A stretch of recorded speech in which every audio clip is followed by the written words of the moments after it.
to cover 2 classes tonight. We'll see how well it goes. I was preparing for the second class. Something happened and got pulled away from it. So we are going to try and cover tonight, class 1 and class 2 of Prophets 3. Actually, class 2 we won't be able to cover tonight, but I will go on to teach on something that's associated with class 2, but not directly in the material.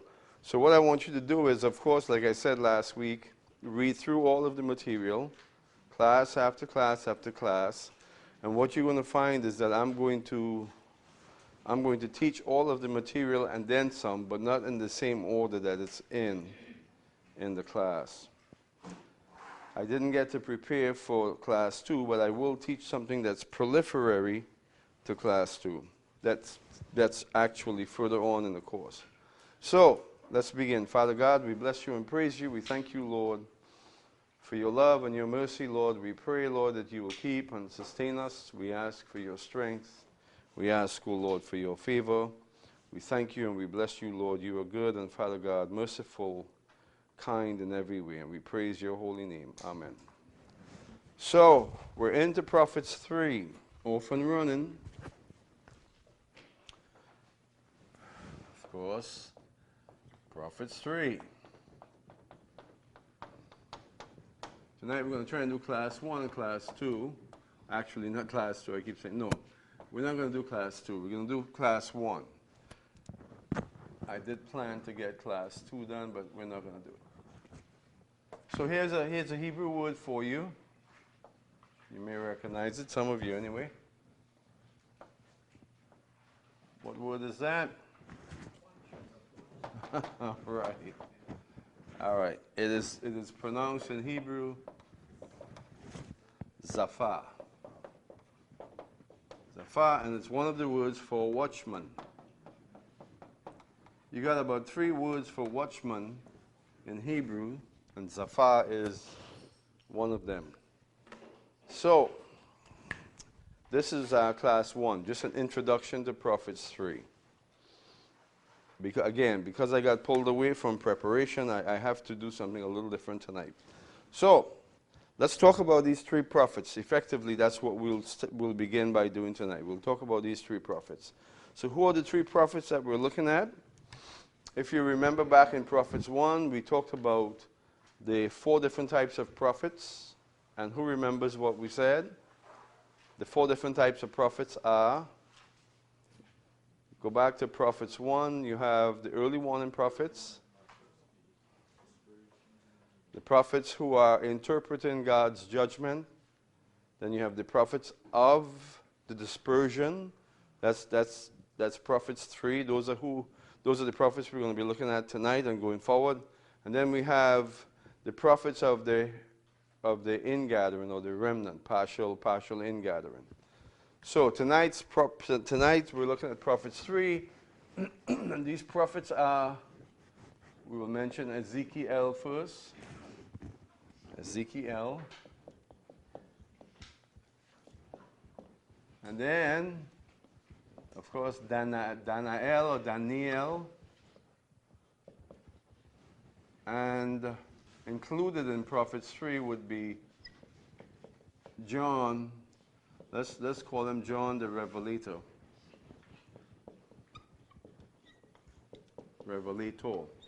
John the Revelator. John who wrote the book of Revelation. So these are the 3 prophets we'll be looking at. At some point we will also take a quick look at some of what Zechariah the prophet had to say. These are what I call visionary prophets. Why do I call them visionary prophets?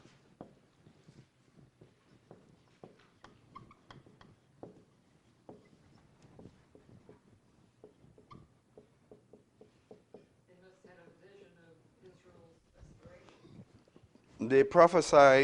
They prophesy via visions.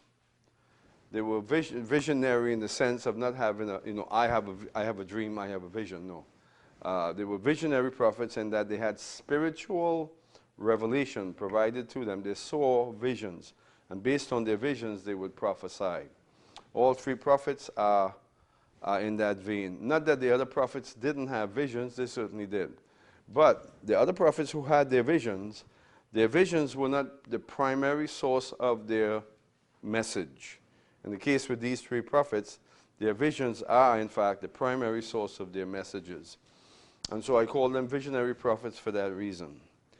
Let's talk about the nations, the world environment, the environment with the nations during this period. We're talking about the period of 625 BC to all the way up to 70 AD, and even beyond 70 AD. So the period that we'll be looking at in Prophets 3 is primarily 625 AD. This is when the Babylonians took over the Assyrian Empire, all the way up to the Roman conquest of the land of Israel and the overthrow of Jerusalem, the destruction of the temple in 70 AD. And we'll also be going further beyond in this course. So let's talk a little bit about the world situation during this period. The Babylonians, Nabopolassar and Nebuchadnezzar, Babylonian emperors, they were also God figures, they were worshipped as gods, they were God kings. You've heard of the ancient God kings. Nabopolassar was the father of Nebuchadnezzar. Nabopolassar was an incredibly effective conqueror, warrior. He took Nineveh quite easily, and he destroyed the Assyrian Empire. Now, Nabopolassar certainly had the hand of God with him, because God had ordained for the Assyrians to be destroyed by the Babylonians. And so the two primary, really effective leaders of the Babylonian Empire was Nabopolassar and Nebuchadnezzar. Something you must understand about that Babylonian Empire, it really wasn't Babylon, okay? It was a Babylon type empire, never did acquire to full status Babylonian. And what do I mean by that? Babylon is the Hebrew word for Babel, right? So when you hear Babylon, in many cases in the Bible, it's referring to Nimrod's Babylon, or Babel. Nebuchadnezzar, or Nabopolassar, had a vision, had a notion, I should say, that they would attain to what Nimrod attained to and establish a world hegemony, a world government based on their power, which they never did, of course. They barely got beyond the Fertile Crescent, and they got into Egypt, but not very effectively. Egypt would push them back a couple of times. But they were powerful in that space of time that God had used them for in regards to Jerusalem. So God had a plan with the Babylonians. Once the Babylonians had gone too far, the grandson of Nebuchadnezzar, who was Belshazzar, he was pushing the envelope in regards to Israel. Who recalls what was the end of Belshazzar? He saw the writing on the wall. He had gone too far in regards to Israel and the Jewish nation and the articles of the temple, and God judged him, stopped him actually dead in his tracks. Cyrus, the Persian king, was at the door. He was right there, and it's amazing that they were not even aware that the Assyrian, that the Medo-Persians were encroaching upon them, until Daniel prophesied, and then, yes, it was too late. Cyrus was there. And so now God used the Medo-Persian Empire to remove the Babylonians. Following the Medo-Persian Empire, they had their purpose in God's theater. They had their purpose in what God was doing at that time, and they didn't necessarily go too far. God just wanted another step in the process, so he raised up the Grecians, and the Grecians defeated the Medo-Persians, and of course we know that the Grecians were then superseded by the Romans. Not much of a fight between the Romans and the Grecians. The Grecians effectively surrendered to the Romans. And the Roman Empire is the last empire that would deal with the nation of Israel. All right? So they are the ones who ultimately in 70 AD drove the people of Israel into the diaspora, destroyed the temple. Around 565 AD, you had a revolt. It's called the Bar Kokhba revolt, and it was substantial. It was powerful enough for Rome to really move into the land of Israel to completely and absolutely crush and destroy the resistance, which they did. Right? So it was the Bar Kokhba revolt that gave us the whole story of Masada. And you know the story of Masada, okay? So this is just a rough idea of the history at that time. So Israel was the nation of Israel as it existed following the destruction of the northern kingdom, was subject to primarily the Babylonians initially. The Assyrians, yes, but the Assyrians never took Jerusalem, even though Sennacherib wanted to. Sargon II took the northern kingdom. He destroyed Samaria. And then his successor, who was Sennacherib, came up to Jerusalem with the notion that he would take Jerusalem. And God stopped him dead in his tracks. You know the story. Now, this period really begins with the Babylonians. And so we're going to put some emphasis on the Babylonians. Not tonight, but as we go along. So let's talk about Ezekiel, the first of the three prophets, Ezekiel. What do we know about Ezekiel? He was a Zadokite priest. He was of the house. He was of the priesthood of Zadokite. Who are the Zadokites? The sons of Zadok. Who was Zadok? When we studied back in Chronicles, we would have read about Zadok. Zadok was the priest, son of Phineas, wasn't he? He was a son, well, not a direct son, but he was, figuratively a son of Pinchas, yes. And he was a Zadok. Zadok was the high priest during the reign of King David.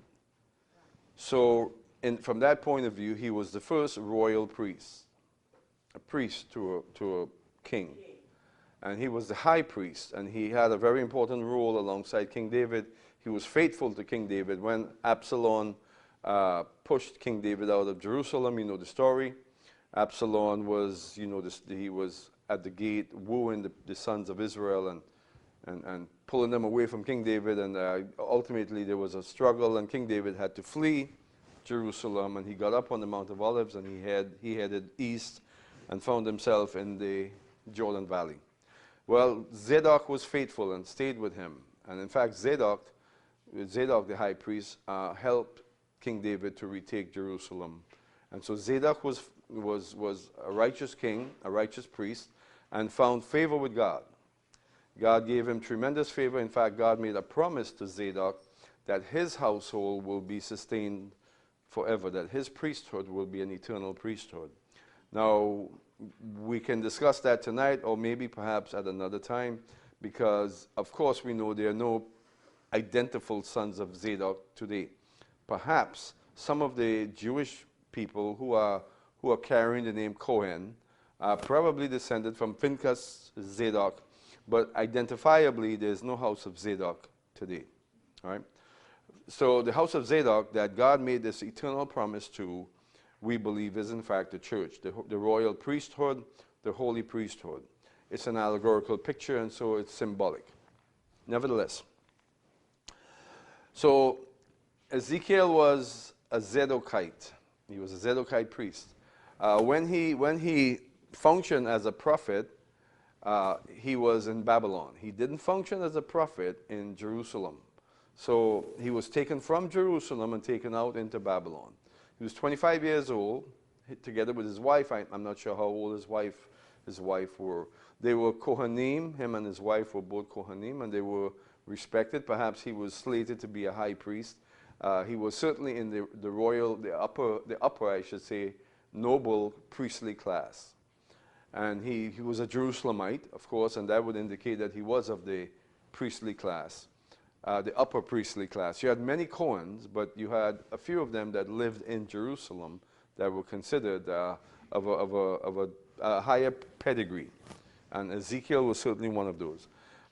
He was 25 years old. His wife was probably not much younger than he was when Jerusalem was laid siege to by the Babylonians. The Babylonians ultimately would penetrate the walls of Jerusalem and sack Jerusalem, destroy the temple. And he witnessed the destruction of Jerusalem, the initial part of it anyway. Not long after Jerusalem was taken, he was taken off into captivity into Babylon. His wife died as the walls were destroyed. Some of the tradition, the oral tradition, not all, but some of the tradition indicates that he was a prophet before he was taken out to Babylon. And his wife was considered to be a prophetess. So the Bible really doesn't say that, but it's sort of a tradition. We don't know if that's true or not. We know that his actual ministry begins when he's in Babylon.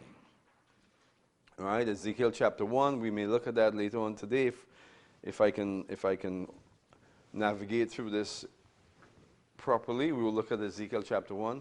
He was in Babylon when God first anointed him and appointed him to be a prophet. In other words, it was in Babylon that he received his call. At the river Chiba, which is one of the tributaries of the Euphrates, is where he received his call from. He never returned to Jerusalem. He did, in spirit, return to Jerusalem a couple of times.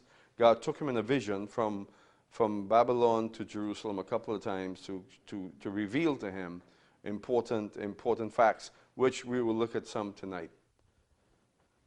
I'm not prepared to, but we'll do it anyway. What else could we say about Ezekiel? His writings, his book, the book of Ezekiel, has many interesting points. And the value of the book really has to do with the ultimate ingathering of Israel. The first 2/3 of the book has to do with the experience that Ezekiel had as he was in Babylon and the destruction. Hi, how are you? And the destruction of the temple and God's removal of the glory of God from the temple and so on. But then the latter part of the book, perhaps the last 1/3 of the book, has to do with the restoration of Israel. You know, Ezekiel chapter 20, chapter 35, 36, 7, 38, all the way to the end. The most remarkable thing about the book of Ezekiel, well, one of the most remarkable things about the book of Ezekiel is the third temple. God gives Ezekiel almost a schematic or a plan for the third temple. So accurate is the description that God gave to Ezekiel that today in Jerusalem there are architects, engineers that are using Ezekiel's vision of the third temple to construct the third temple. Now, one of the pressures that we have with Ezekiel and the third temple is this. We as Christians, we are sort of conditioned to believe that there's no third temple. There's no need for a third temple as far as we're concerned. And that the third temple would be the Antichrist, so-called Antichrist temple. Well, let me say this. There's no Antichrist temple anywhere in the Bible. You can't find it. What you do have in the Bible is the third temple, which is referred to as the temple of God. And it's incredible to me because in Ezekiel chapter 43, when the temple is complete, the third temple, the glory of God fills the temple. Just as the glory of God filled the tabernacle in the wilderness, right? When Moses consecrated the tabernacle, the Kavod Yehovah filled it. And then when Solomon consecrated the first temple, same thing happened. The glory of God filled it. What we're going to see later on tonight is, if I can pull this off, is the glory of God is going to also move into the third temple once it's done. But with much more pump, with much more power, with much more force. It's much greater than what we see with the tabernacle and what we see with Solomon's first temple. And so having said that, it's amazing to me that most Christians will refer to the third temple as the Antichrist temple. Absolutely mind-boggling. Even what we see in Revelation chapter 11, where John talks about that temple, that from the standpoint of many Bible prophecy teachers is absolutely the Antichrist temple. Why? Because it's in the book of Revelation. Even there it says the temple of God. The temple of God. So where does the notion of an Antichrist temple come in? Well, I'll tell you, and we'll later on we'll go more deeply into what I'm going to tell you right now. In 2 Thessalonians chapter 4, Paul talks about an apostasy. Right? An apostasy that will come. And the son of lawlessness would be revealed. Now, quite often he's considered to be the Antichrist. I think certainly he is an Antichrist. And perhaps a leading Antichrist. There are many Antichrists. The lawless one who takes his place in the temple of God, right? You've heard that before. And this obviously is the Antichrist temple, and it is. But what is it, is the question. When Paul said that this lawless one will take his place in the temple, the word that was used was not the Greek word for a physical temple. So there's a Greek word for a physical temple, and that word is hieron.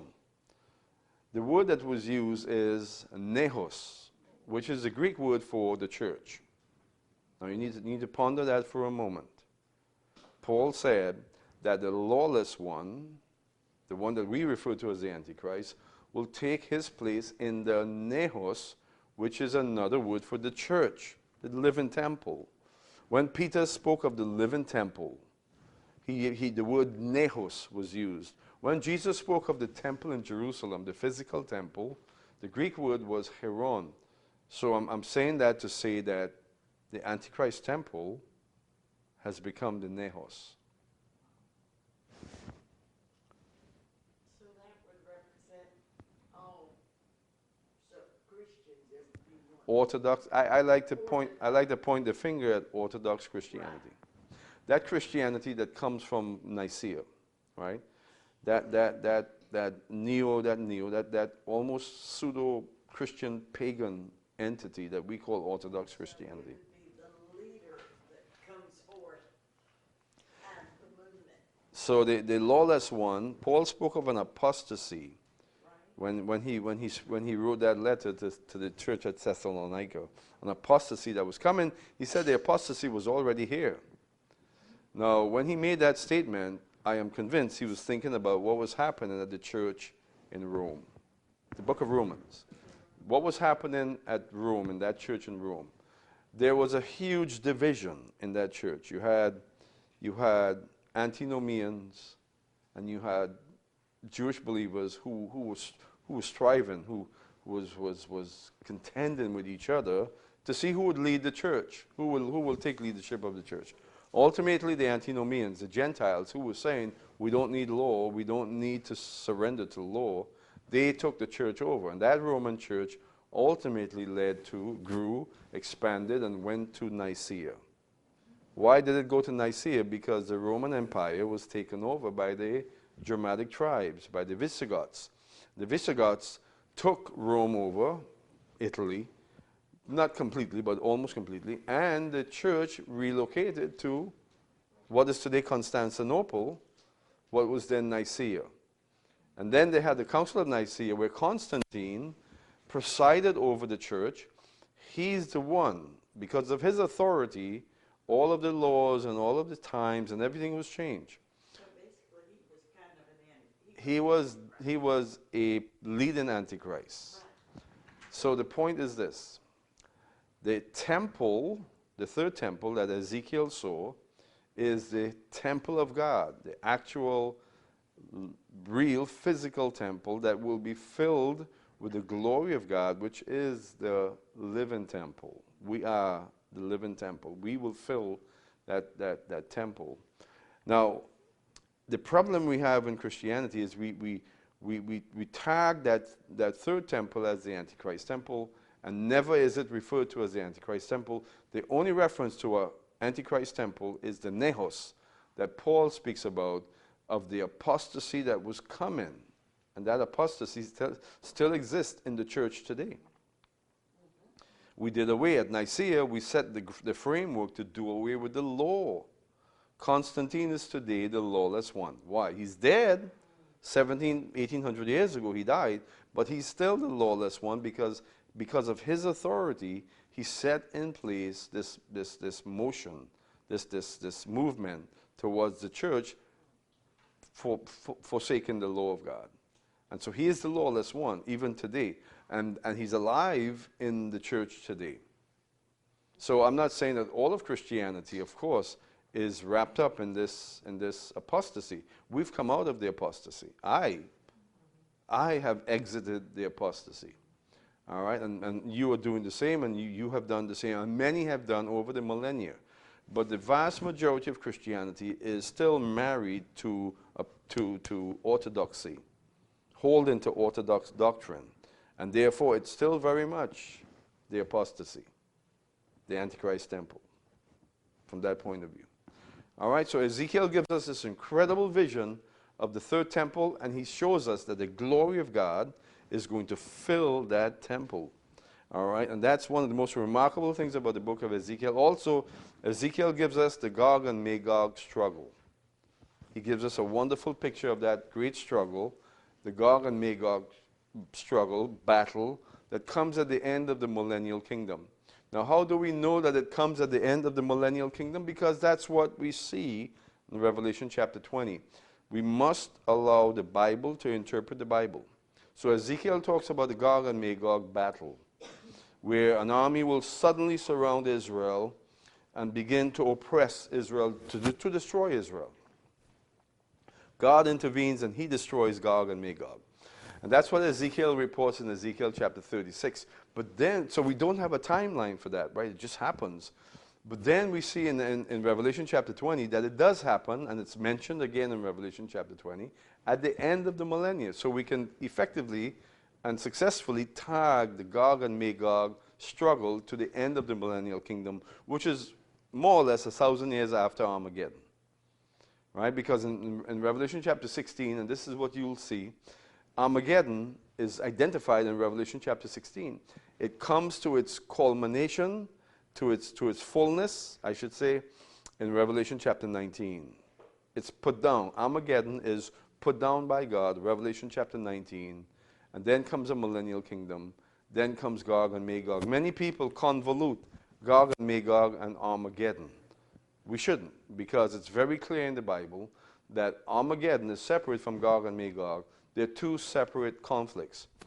And there's a span of about 1,000 years between them. So Ezekiel gives us this picture of Gog and Magog. And then he also gives us a wonderful picture of the restoration of Israel. Ezekiel chapter 36 and 37, you know it, the valley of dry bones, Ezekiel chapter 37. And then Ezekiel chapter 36, from my point of view, is perhaps the most outstanding chapter in the Bible that relates God's love for the land of Israel and what God will ultimately do to and for the land of Israel. Ezekiel chapter 36 is remarkable. We'll take a good long look at that when the time comes. So this is Ezekiel. Ezekiel is an extraordinary prophet. He's very, he's a prolific writer, of course. He writes quite a lot. He scribes a lot. Now, what does that tell us about Ezekiel? That he was well educated. He was of the noble class, noble priestly class in Jerusalem. Not all of the prophets were literate and wrote a lot. You know, some of the prophets didn't write very much. Other prophets, such as Jeremiah, who was also a Cohen, a priest, and Ezekiel, who was of that priestly class, Isaiah, who was of the royal class, these were the people that were educated and therefore would be able to write significantly. Daniel as well. Daniel was also of the royal classes of Jerusalem, and so he wrote quite a lot himself. So Ezekiel gives us a lot to work with. Now Ezekiel also gives us this incredible vision that he had of the Kavod Yehovah, the glory of the Lord, the glory of the Lord, the Kavod Elohim, the glory of God. And we'll begin to talk about that tonight into next week. So Ezekiel, incredible book. And let's talk about Daniel, the prophet Daniel. Who was Daniel? We know that he was of the royal class. Why do we know that he was of the royal class? Because he was sought after by the Babylonians. When they took Jerusalem, they wanted him and his friends. Who were his friends? Hananiah, Mishael, and Azariah. Right? Those were their names in Hebrew. Their names would change. What would the names change to? Shadrach, Meshach, and Abednego. And Daniel's name was changed to Belteshazzar. Belshazzar. Belshazzar is actually the grandson of Nebuchadnezzar. Belteshazzar is Daniel's pagan name. So Daniel was of the royal classes of Jerusalem. He was taken into Babylon to be made a eunuch, which was common practice in that era. When one kingdom takes another kingdom, they would take the elite, the leading classes, and they will take the youth of the leading classes and make them eunuchs, let them serve in the courts of the great kings. It was perceived that they had wisdom and that they were a refined people and that they can be used for their courts. Also, of course, so were his friends as well. Also, we know that Daniel became an incredibly profound servant of Nebuchadnezzar. He was actually a servant of God, of course, but he became very much appreciated by Nebuchadnezzar, and who knows why?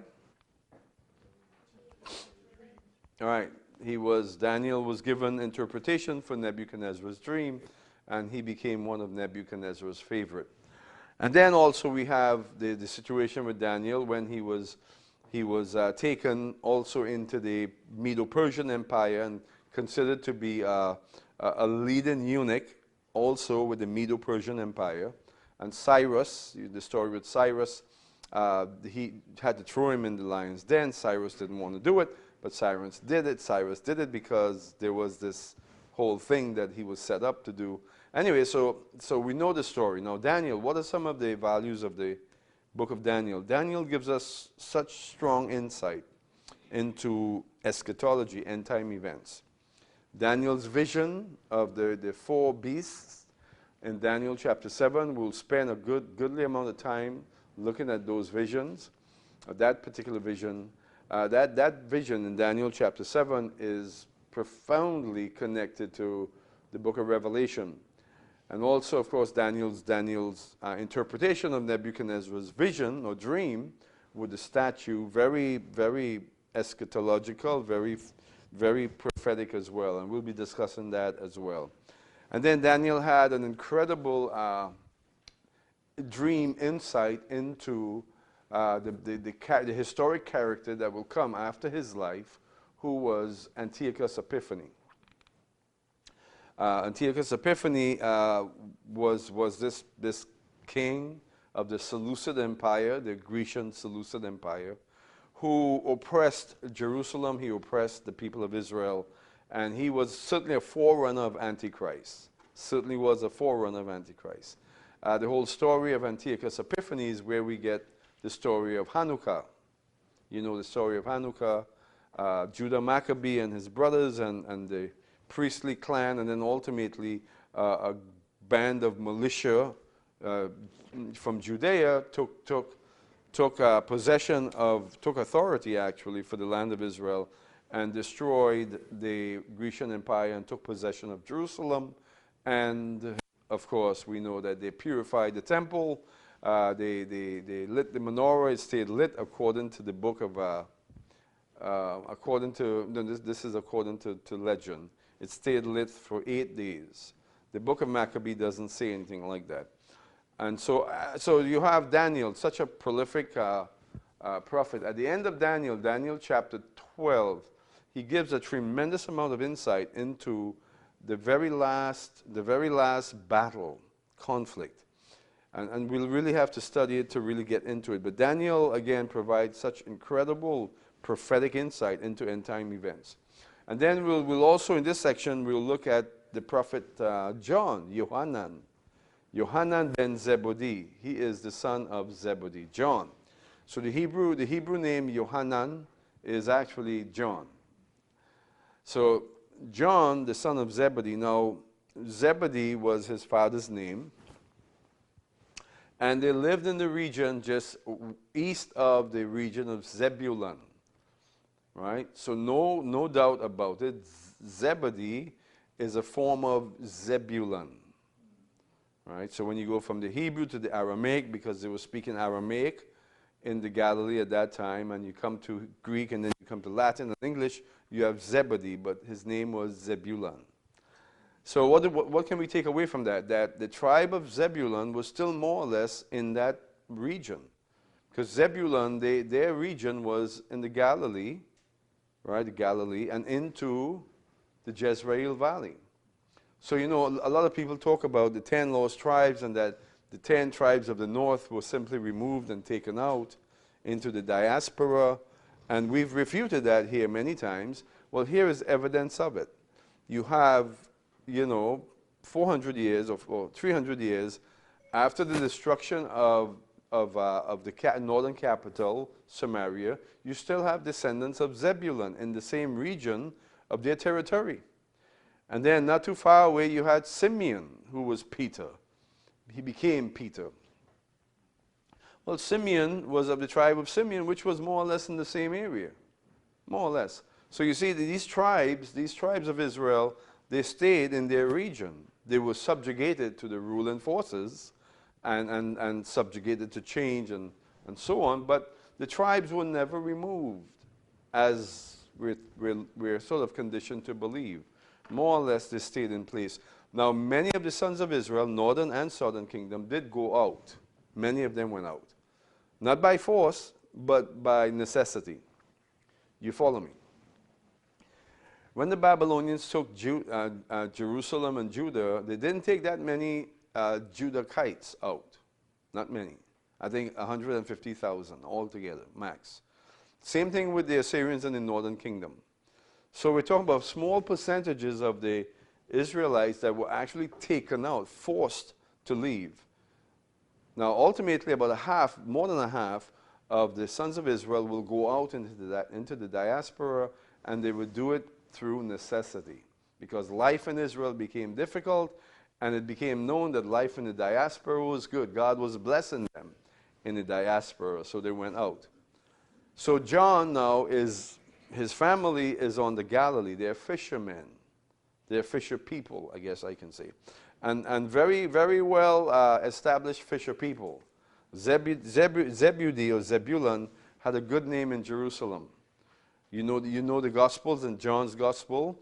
The high priest, Caiaphas and Annas, they knew John. They knew Yohanan, this fisherman from the Galilee. How can that be? Well, because Zebulun or Zebedee was well known. Why do you think he was well known? Why do you think John was well known? Even respected in Jerusalem. His father was, no, John, his father was a fisherman.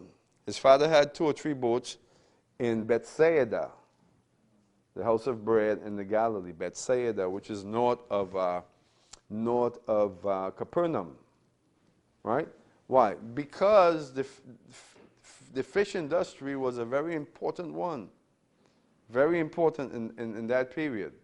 You know, what's the Damascus Gate today? Was called the Fish Gate. During the time time of Jesus, Second Temple period, it was called the Fish Gate. Why?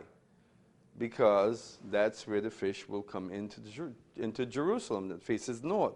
So the fishermen from the Galilee would take all of their catch, their hordes of catch, quickly as they catch them, into Jerusalem, because that's where the market was. Not every Israelite were able to afford fish. Fish was considered a delicacy, almost.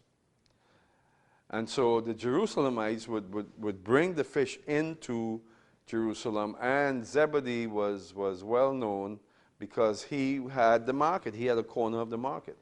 And that's why John was also well known in Jerusalem. So they were fishermen or fisher people. And so was Peter. Peter was from Capernaum. And if what they say is true about Peter, that his house was right next to the synagogue, what does that tell us about Peter? If his house was actually right next to the synagogue in Capernaum, Capernaum was a wealthy city. Okay, it was a city of walled city and wealthy. Its industry was fish. So why would Peter's house be next to the synagogue? Because he was wealthy, or considered to be wealthy. You know, we have this notion of Peter being a scrappy, dirty fisherman. And that's because we've imposed upon fishermen of that period our ideas of fishermen. Fishermen in this period were considered a better class, because they processed, or they peddled a commodity that was very valuable and a high commodity. So Peter was also a fisherman, but John was a fisherman. Now, what can we take away from the writings of John? Now, we're talking about the book of Revelation. We know that John wrote a gospel, an entire gospel. We know that he also wrote 2 letters or 3 letters. Very small letters, but very, very impactful letters. What can we take away from the book of Revelation? Quite a bit. Some of the outstanding things, some of the outstanding points concerning the book of Revelation, of course, you start from the end, is the New Jerusalem. Powerful. It's the only place in the Bible you have such clarity in regards to what that New Jerusalem would be like. Zephaniah spoke a little bit about the New Jerusalem. Isaiah in Isaiah chapter 65 and 66 spoke about the New Jerusalem, but not like what John provided in Revelation chapter 21 and 22. Okay? So also outstanding about the book of Revelation is the fact that in his vision, actually, first of all, the book of Revelation was not John's vision. It was Jesus' vision that he gave to John. And John actually saw that vision, but it was Jesus' vision which he gave to John. We'll talk about that later on. John gives us an outline of the great conflict. Not Gog and Magog, but the great conflict of Armageddon. Sort of a blow-by-blow process that will occur that will lead ultimately to Revelation chapter 19 when Jesus comes and he will put down rebellion for all time. So in Revelation chapter 13, he begins this sequence of visions that goes from Satan, the dragon, moving upon the mass of humanity to create a one-world government, a beast, and that beast is that one-world government. And he tells us how that one-world government comes into existence. He tells us about what some of the things the one-world government will do. He tells us about a second beast that will come alongside it, which is the false prophet. He talks about this incredible trio, the unholy trinity of the beast, the false prophet, and the dragon, who is Satan, how they will work together to deceive all of humanity and will succeed for the most part. He tells us how in Revelation chapter 17 and 18 that God will destroy this system. He will turn the system against itself. And the beast and the false prophet will destroy the harlot, who's a factor in this government. We'll study all of this as we go along.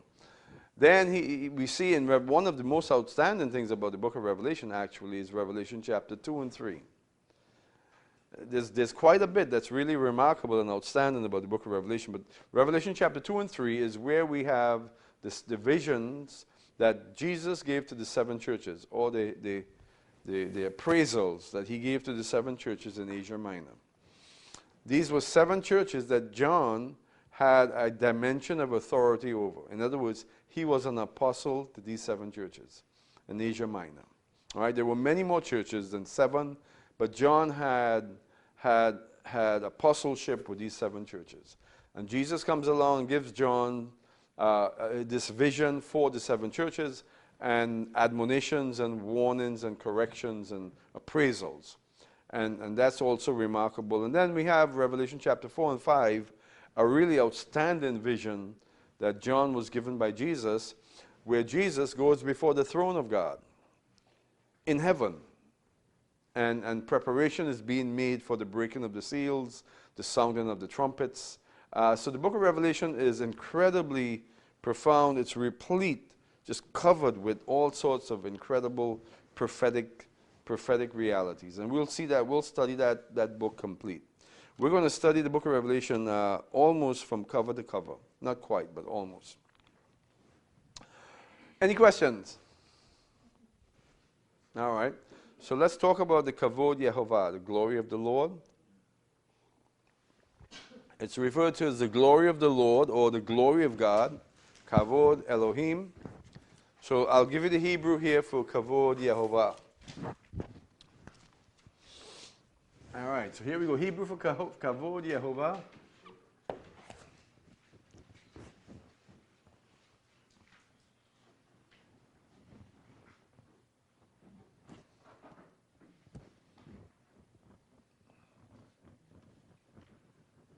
Kavod. Of course, Yehovah. Yud He Vav He.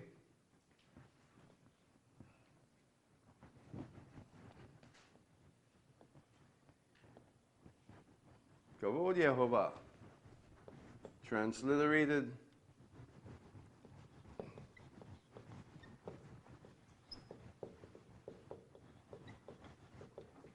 Again, you can say Kavod Yehovah, the glory of the Lord, or Kavod Elohim, the glory of God. It's referring to the same thing. Now, Ezekiel gives us such an insight into the Kavod Yehovah.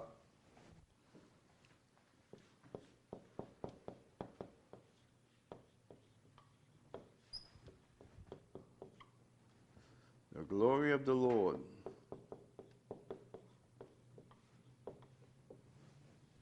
Ezekiel gives us, by and large, by far, the most insight into the Kavod Yehovah. Very valuable insight as well. We have other places in the Bible where we see it. That's Mount Sinai. The Kavod Yehovah, the glory of God, descended upon the mountain at Sinai. That was a good picture. But what Ezekiel gives us is beyond anything that Moses recorded and beyond anything that even John recorded in Revelation chapter 4 and 5. Again, Revelation chapter 4 and 5 is where Jesus appears before the throne of God, takes his position at the right hand of God, where all power and authority is given unto him. To do what? To begin to execute God's purpose in the earth. And immediately upon his arrival and his receptance, he begins to carry out the work of God. Why? Because that's when all power and authority was given unto him. And he begins to break the seals. He begins to issue judgment in the earth, carrying out the work of God. So in Revelation chapter 4 and 5, we see a picture of the Kavod Yehovah, but not like what Ezekiel saw. What Ezekiel saw was really intense. Has to do with living creatures. Living creatures. They were identified later on as cherub or cherubim. And he saw a circle within a circle. He saw lights. He saw a living being that illuminated with all sorts of the spectrums of different colors illuminating or radiating from this being. We're not going to read that tonight. Tonight we're going to talk about, for the rest of the class, we're going to talk about the glory of God as it was associated with the temple in Jerusalem. So next week we will get into looking at the glory of God, the glory of the Lord, from Ezekiel's point of view, Ezekiel chapter 1 and 10, where he has this vision. We're going to see the same thing in Revelation chapter 4, again, concerning the living creatures, the cherubim, and their aspect, their appearance, the way they appeared. They were awesome beings. They were huge, awesome beings, right? You know, on the little Ark of the Covenant that we made over there, you have these little cherubim that are sort of asexual beings. They're neither male or female.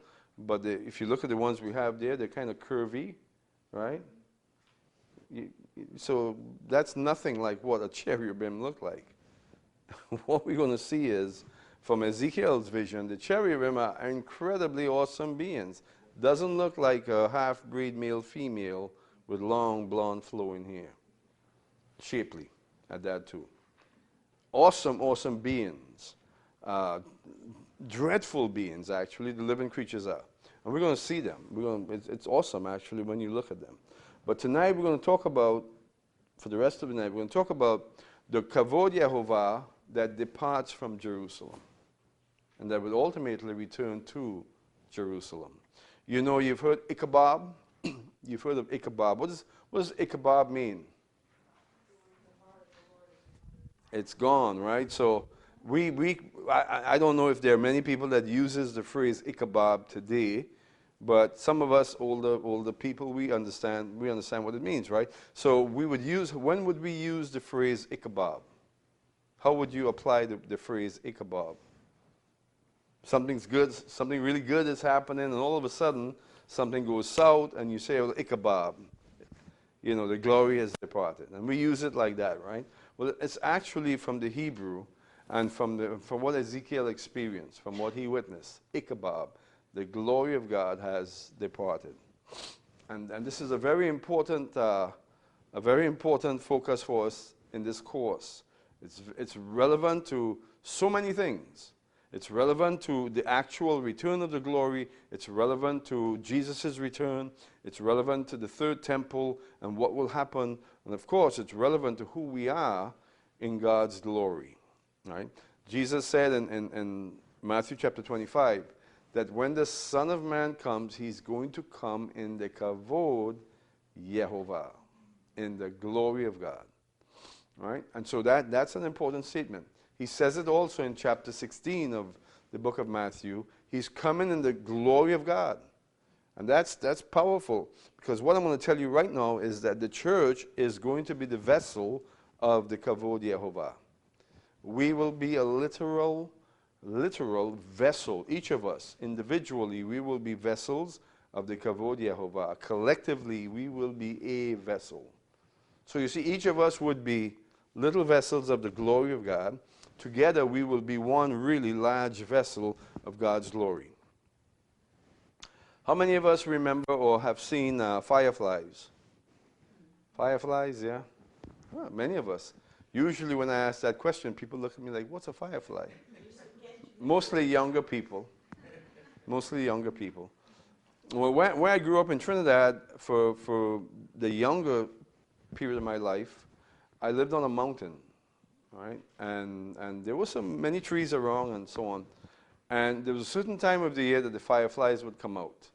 They didn't come out around, just at any time. There was a certain time, and I can't remember when. I think it's somewhere in the period before Christmas, which would be fall here. We didn't have fall in Trinidad. Summer here? Yeah, I think it was late summer in Trinidad, early, leading up to Christmas. That the fireflies would come out, and as a kid, they came out in large numbers, right? And when the process began, there would be a few of them, one or two of them, and then a couple of nights later, you've got 20 of them. A few nights later, you've got thousands of them.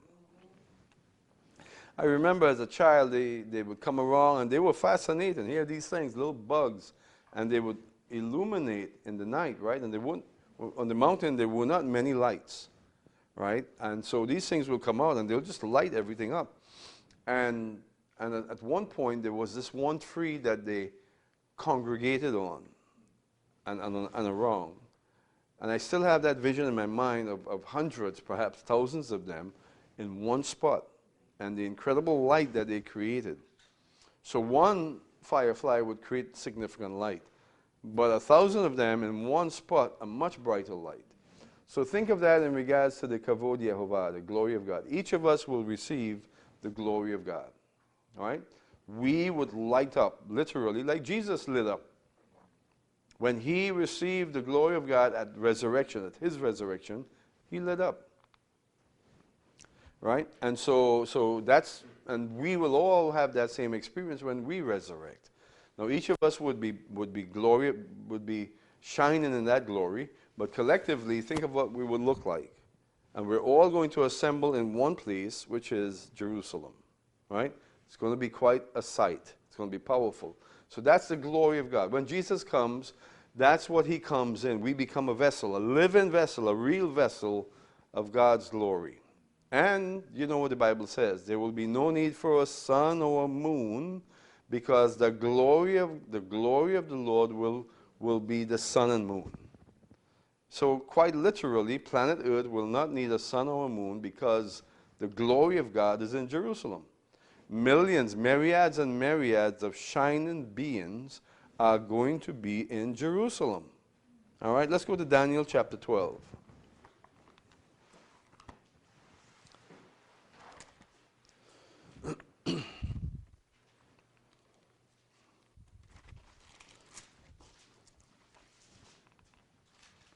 Daniel chapter 12.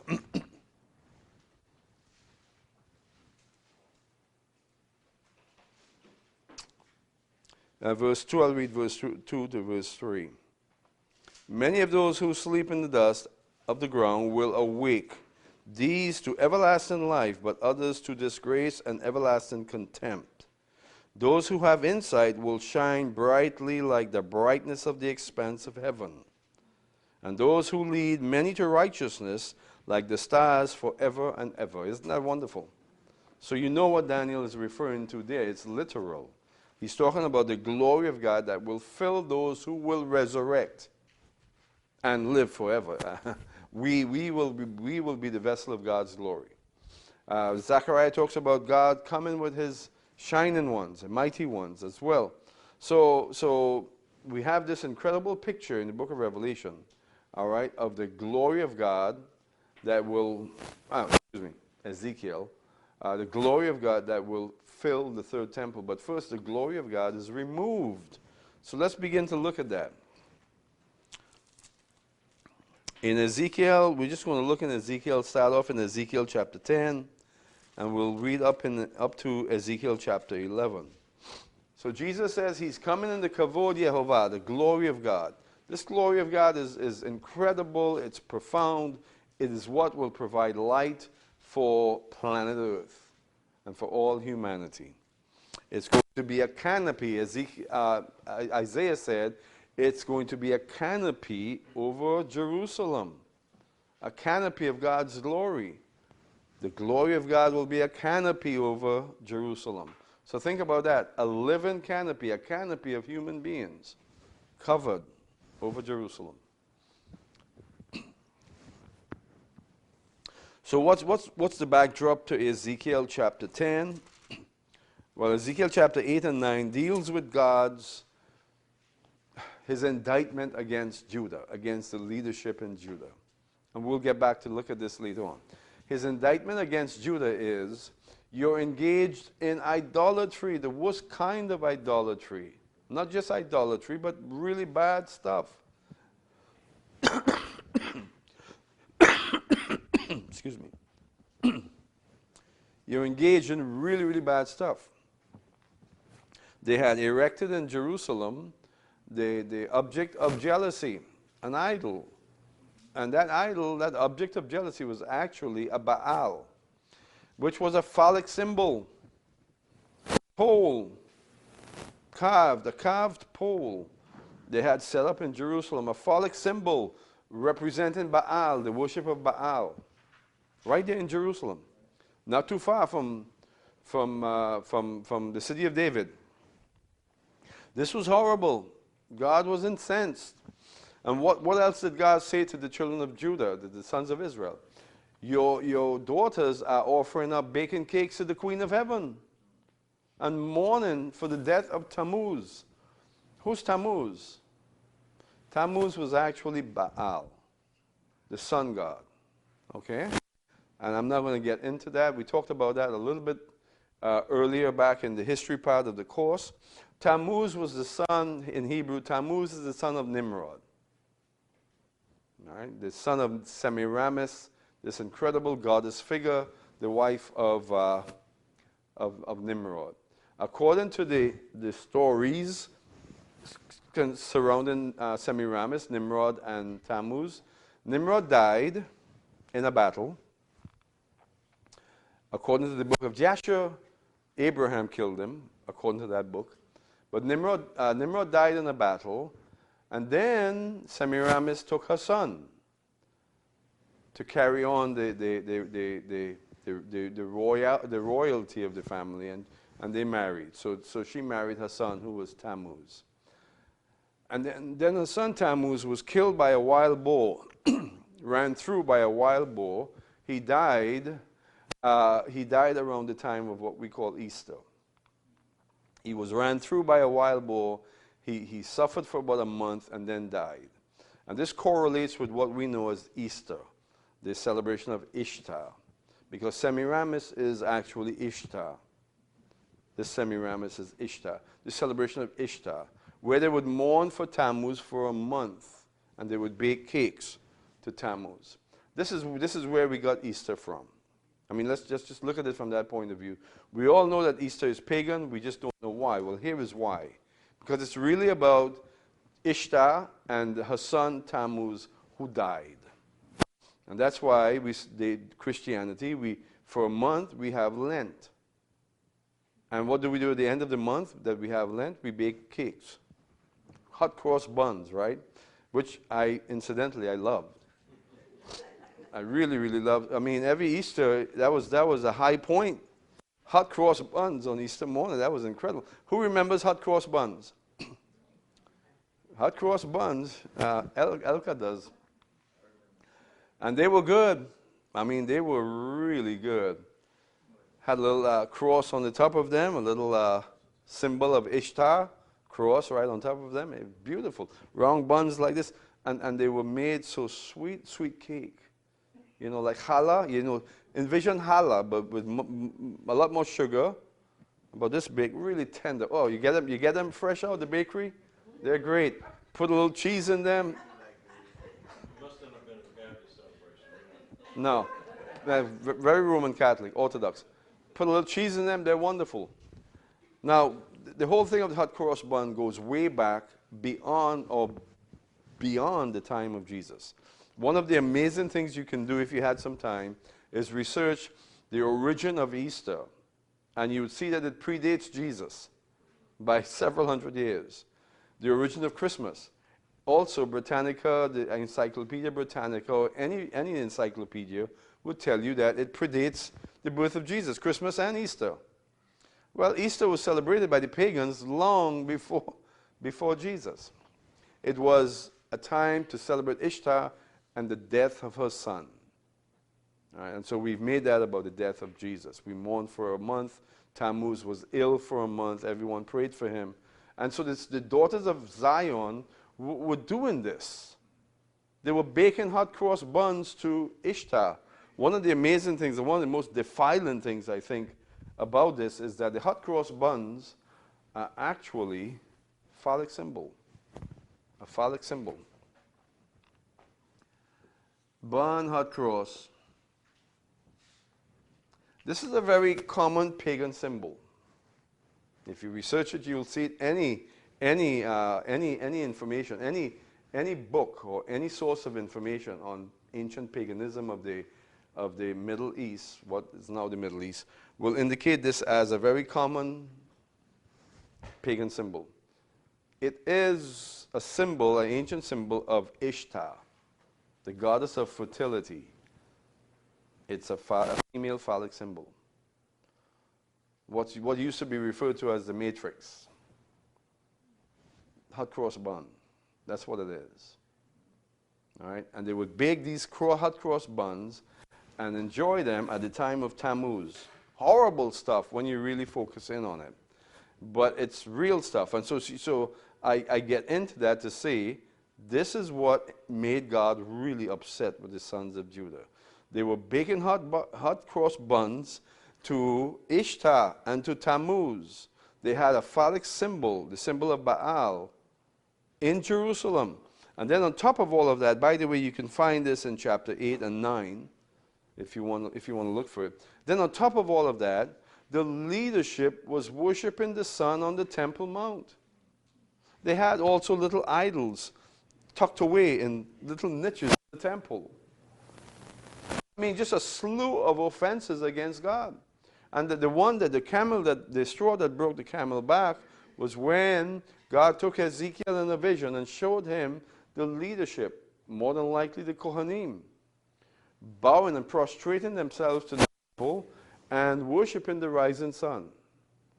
God said, that's it, I'm done. It's over. I'm not going to put up with this anymore. And they were doing this when God was still in the temple. His presence was still there. Right? And so God, when he destroyed that temple, he had every right, more than every right, to do what he did. Sometimes I've heard people, Jewish commentary on the destruction of the first temple, and it's sort of a wringing of the hands. Why did that have to happen? Those evil Babylonians. And they're seldom ever really attributed to God. Right? Tisha B'Av, that time of the year when we remember all of the destructions that came upon the Jewish people. You go to the synagogue and it's lamentation, wringing of hands, weeping and gnashing of teeth. But really, God destroyed the temple. He did that. He brought the Babylonians. He empowered the Babylonians to do what they did. For what reason? For what we just talked about. The 4 offenses we just talked about. The Baal, the phallic symbol. They baking cakes to Tammuz, phallic symbols. The little idols that they were worshiping in the temple. And then bowing down to the rising sun. Worshiping the creation and not the creator. Turning their, prostrating themselves to God. Terrible. And so now God determines that he's going to remove his presence from Jerusalem, from the temple. All right, and so by now you should be saying, he has every right to do it. Now, we say, okay, those Jews, those stiff-necked Jews, for sure, they deserved it. But isn't that happening in Christianity as well? I mean, honestly, what's happening in Christianity now? Homosexuality is accepted. Homosexual ministers are being ordained. Personally, I have nothing against homosexuality. Just keep it away from my house. Don't impose it upon me. Don't force me to accept it. And I'm fine. I'm fine. You want to live as a homosexual, that's your choice. Let me have a choice as well. My choice is to reject it. Amen. And to not accept it.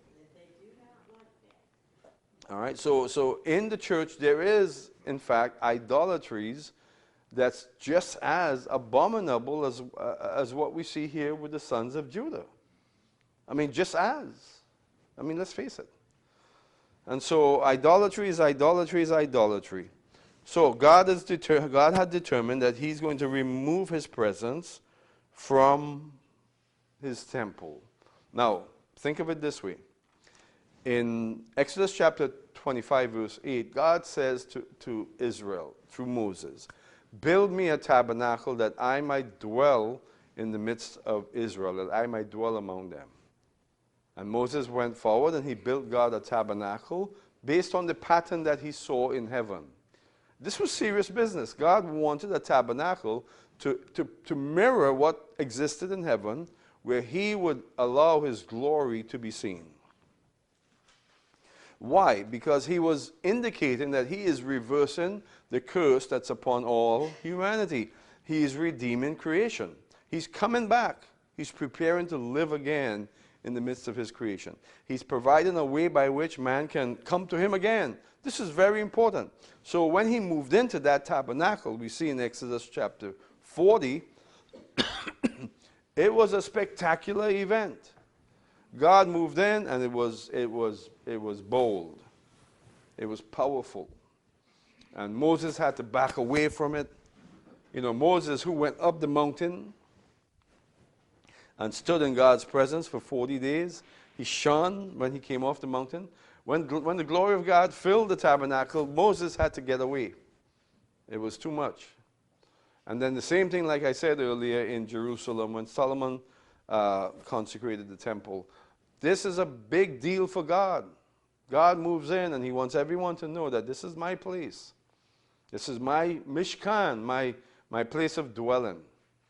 And they're polluting his dwelling place. They're forcing him out of his house. I am convinced that when God left the temple, which we're about to look at, he didn't do it with pleasure.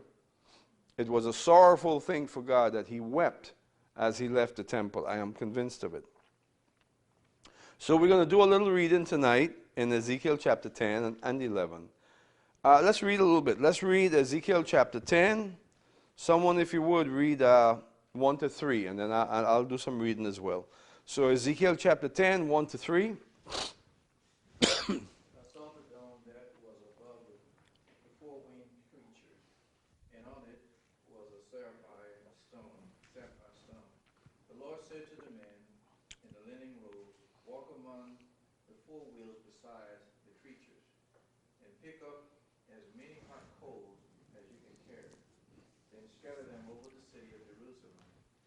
Watched him and followed the Lord's instruction.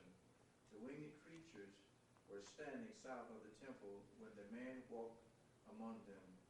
A cloud filled the inner courtyard, and the brightness of the Lord's glory moved from above the creatures and stopped at the entrance of the temple.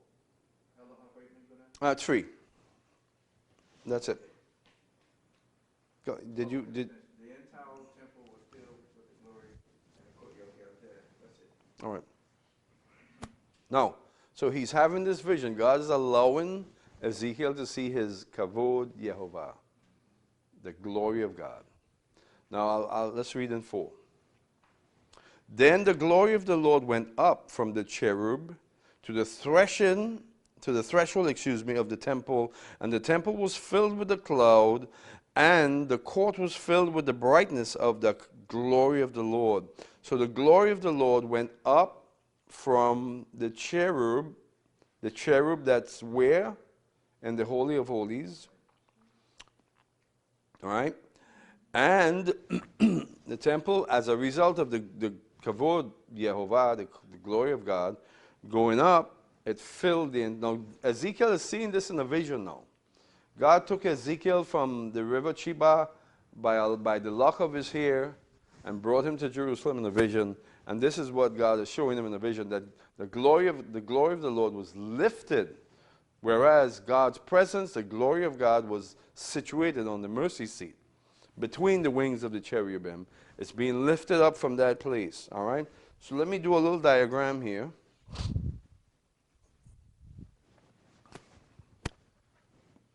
So let's say this is the temple. Looking down on the temple. And you have the doors of the temple. Let's say they swing out. They probably swung in.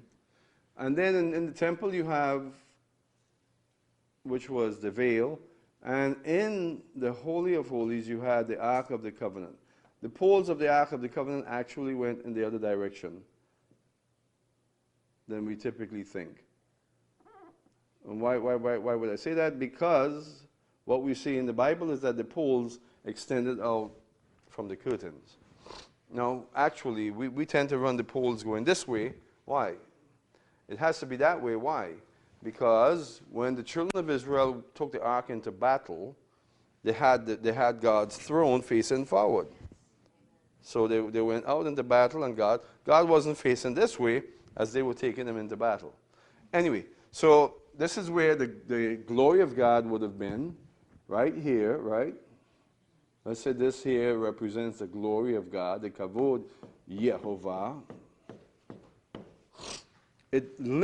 God lifts his glory from the mercy seat, which is in the Holy of Holies, and right here you have the menorah, you have the table of showbread,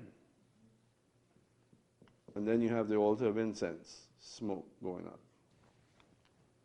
So God lifts himself from here, and this glory illuminates the entire temple and even the courtyard. Now, let me do the courtyard. The courtyard.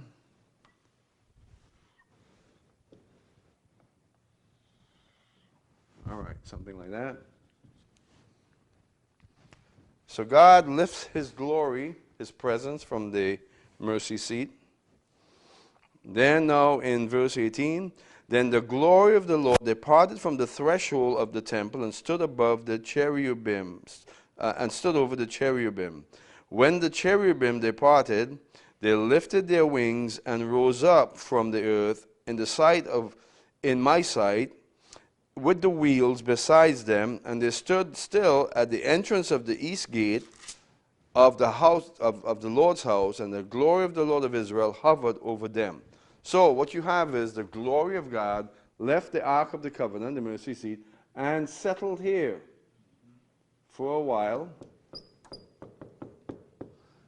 And then it hops on over here. The glory of God gets to the gates of the courtyard. What's he doing? Ichabod, he's leaving. What direction is he traveling? Eastward. See? He's headed that way. He's leaving.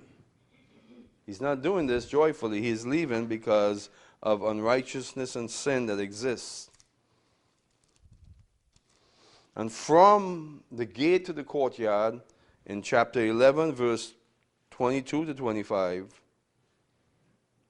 Then the cherub lifted up their wings with the wheels besides them, and the glory of the God of Israel hovered over them.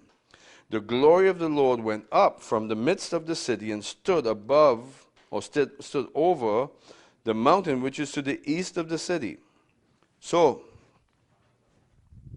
we're seeing here that the glory of God is moving eastward. So the glory of God moves from the Holy of Holies, the mercy seat, to the gate of the temple, and then to the gate to the courtyard, which is over the city, of course. And then across here you have a valley. And over here you have a mountain. This is the Mount of Olives. Okay, let's say this is the Mount of Olives. And the glory of God gets down into the valley, gets up into the mountain, and this is the last place the glory of God is seen. On the Mount of Olives, which is the only mountain to the east of the temple. So the Kavod Yehovah is leaving. He goes from the temple, mercy seat, doors to the temple, gates to the courtyard, and then the last place he's spotted is above the Mount of Olives. The Mount of Olives is a special place. The Mount of Olives is the place that Jesus loved. That's exactly where he went to every time he came to Jerusalem. We believe that 3 times a year he would go up to Jerusalem.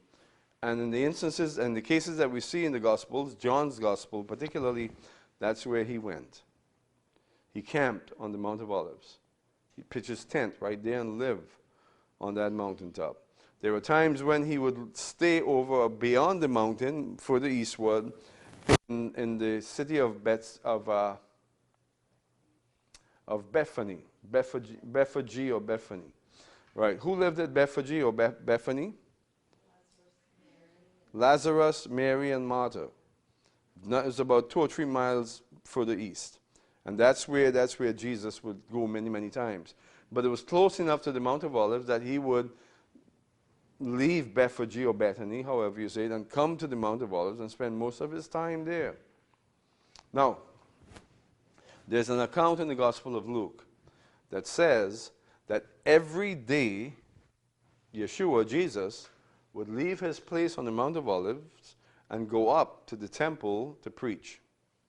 And that he was doing it so regularly that they could have timed him. They were expecting him on a daily basis. Once he was there in Jerusalem, this is before the cross, in the week or 2 before the cross, that he would leave the Mount of Olives and walk up to the Temple Mount.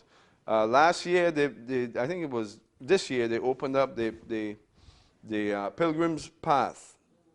The Pilgrim's Path, which goes from the Garden of Gethsemane, the foot of the Mount of Olives, up to the temple. So the Pilgrim's Path is the same path, the same road that Jesus would have used. And next year when we go, we're going to go up that Pilgrim's Path. We're going to walk that Pilgrim's Path up to the Temple Mount. So Jesus made that journey every day once he was in Jerusalem, to go up to the temple and preach, and that's what he did. So here we have this incredible picture of God removing his glory. He's departing, and we don't see him again. He's gone. Jerusalem is left without God, without his presence.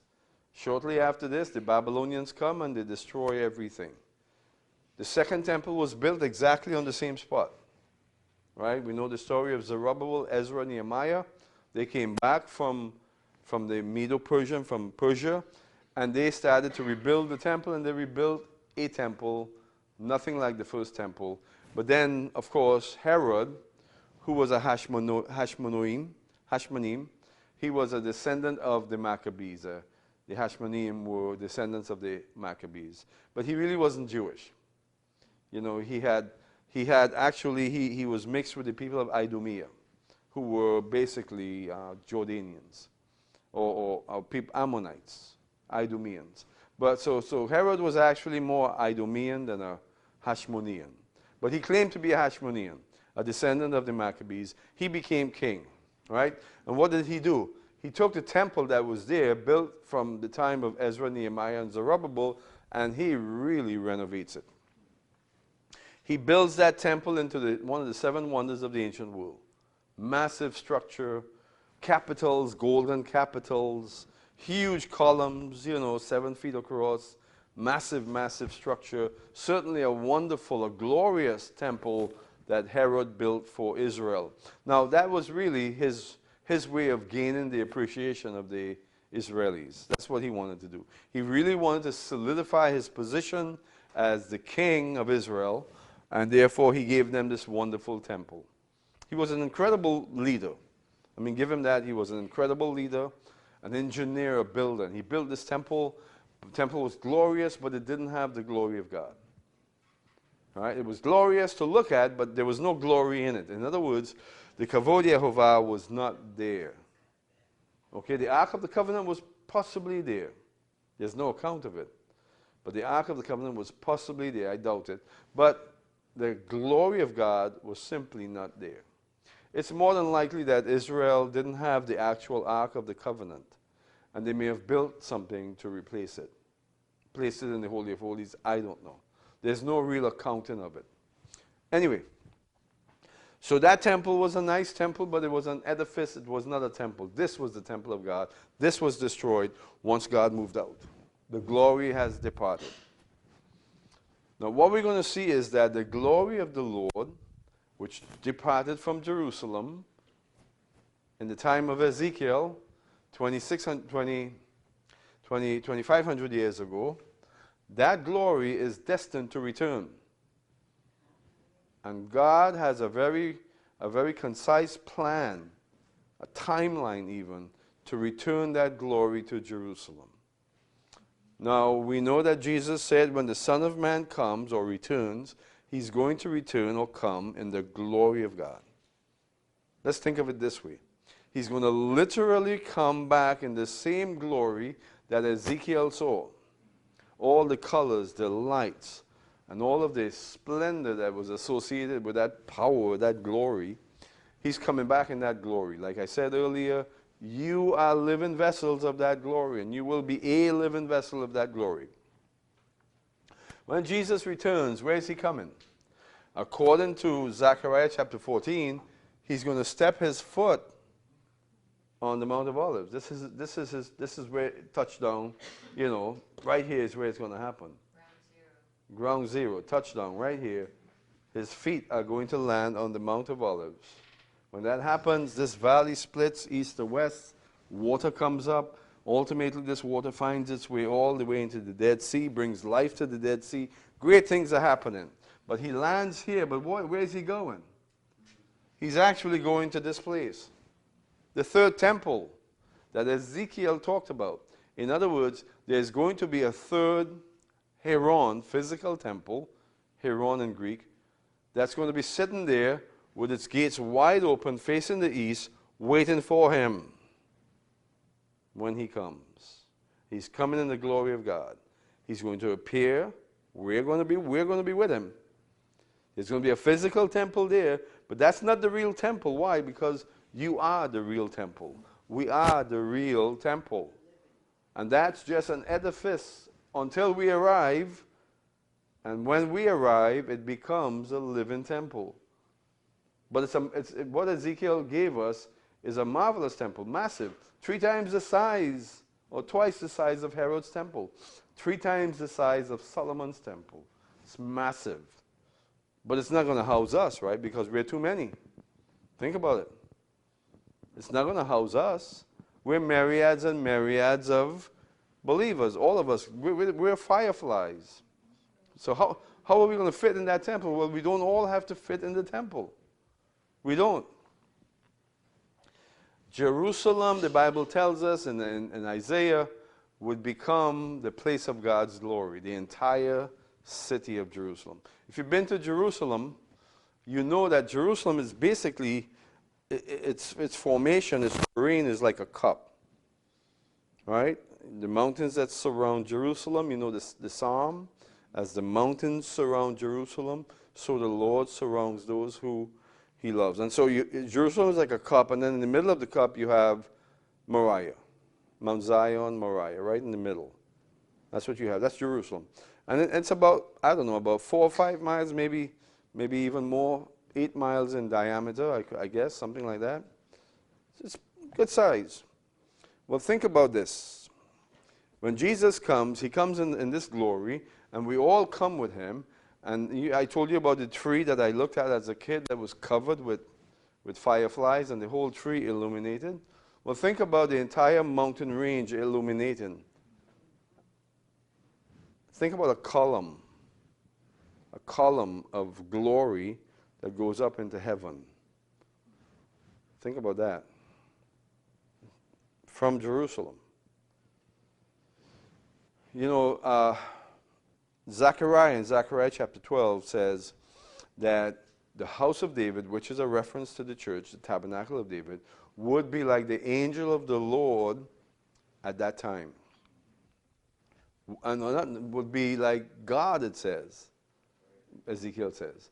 And that the angel of the Lord and the house of David would be like God. So the angel of the Lord was a pillar of cloud by day, a pillar of fire by night. The cloud isn't smoke. It's cloud from the glory of God.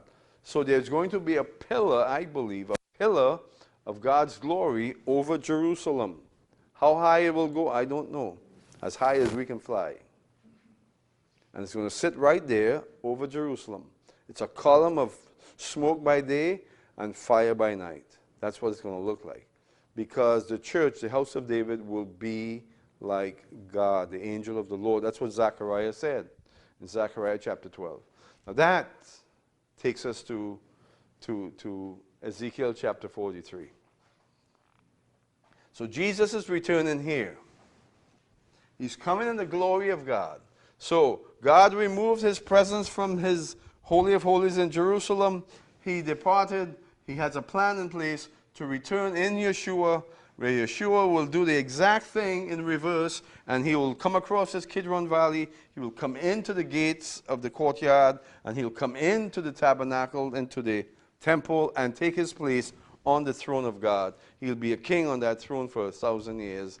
That's the picture. Now, let's look at Ezekiel chapter 43.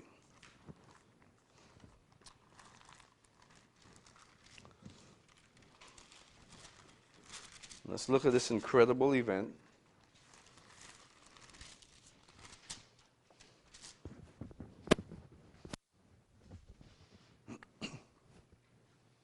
So you think about Ezekiel. He's a Kohanim. He's a Zedekite priest. And he, in a vision, well, first of all, he sees the penetration of the Babylonians into Jerusalem. His wife dies in the process. He gets taken off to Babylon, and he hears about the temple being destroyed, or the Babylonians are moving in to destroy the temple. God swoops him up, takes him to Jerusalem, and shows him his glory that will leave the temple. So Ezekiel is broken, you would think. He's not a happy person. He's a little bit depressed about what he's seeing. But God doesn't leave him depressed, because God gives him a vision of the glory of God that will return. And in Ezekiel chapter 43, I'm just going to read here a little bit for us. Then he led me to the gate facing towards the east. And behold, the glory of the God of Israel was coming from the way of the east. And his voice was like the sound of many waters, and the earth shone with his glory. Now this is different from when the glory of God filled the tabernacle with Moses. This is different from when the glory of God filled Solomon's temple. This is something that's coming, it's moving. It's bringing us, it has a sound to it. What does it sound like? The sound of many waters. This is the myriads and the myriads of the saints that are coming with him. That's what the sounds of the many waters is all about. Because this is God's glory coming in a human mass of people. A mass of human people filled with God's glory. And this is what Ezekiel is seeing. Could you imagine how joyful Ezekiel was? And it was like the appearance of the vision which I saw, like the vision which I saw when he came to destroy the city. He's referring to the vision that we just looked at in chapter 8, and chapter 10 and 11. And the visions which And the visions were like the visions which I saw by the river Chiba, and I fell on my face. And the glory of the Lord came into the house by the way of the gate facing towards the east. And the Spirit lifted me up and brought me into the inner court, and behold, the glory of the Lord filled the house. And this is what Ezekiel sees. Ezekiel sees the glory of God that will return to that third temple. Because the chapters before 43, 40 and 42, is about the temple, the building of the actual third temple.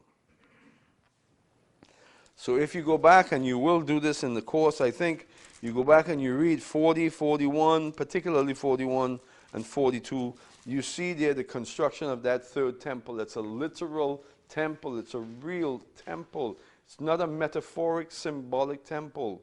It's a massive temple again. It's twice this, or 3 times the size of Solomon's temple. It has a lot of architecture added to it for different reasons.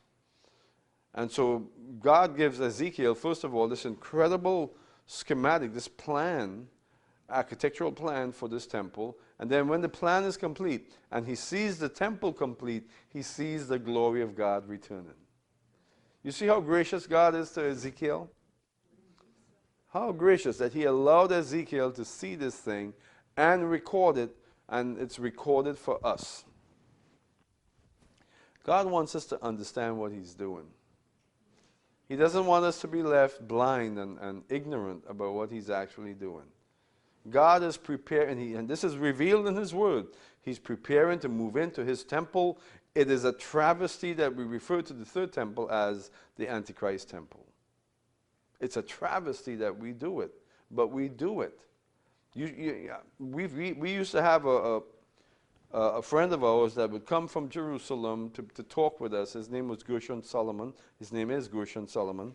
And Gershon had this notion that he would be, the one that will take the cornerstone up to the Temple Mount and begin the process of the rebuilding. He was a visionary. He wasn't quite realistic.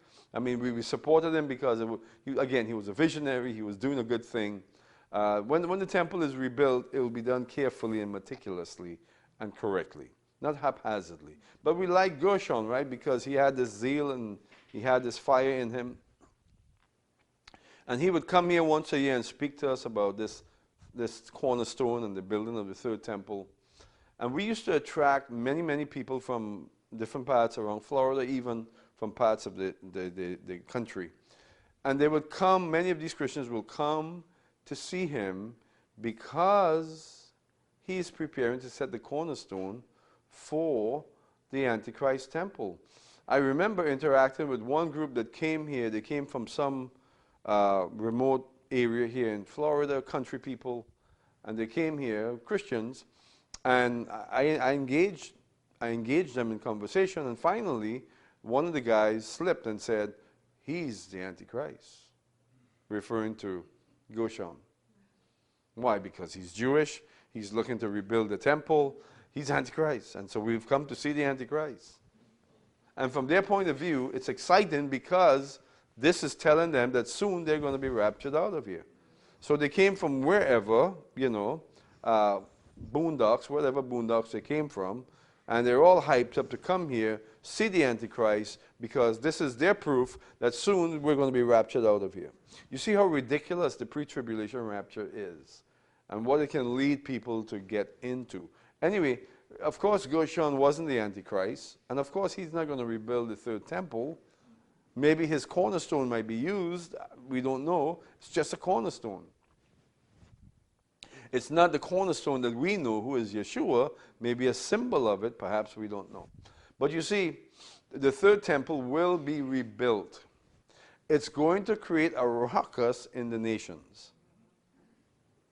If we have an Elizabeth Warren as president at that time, it's going to be bad news. These people will lose their minds over Israel building a third temple. So let's just settle on this. Israel's going to build that third temple despite what the nations think. And Angela Merkel she'll just explode.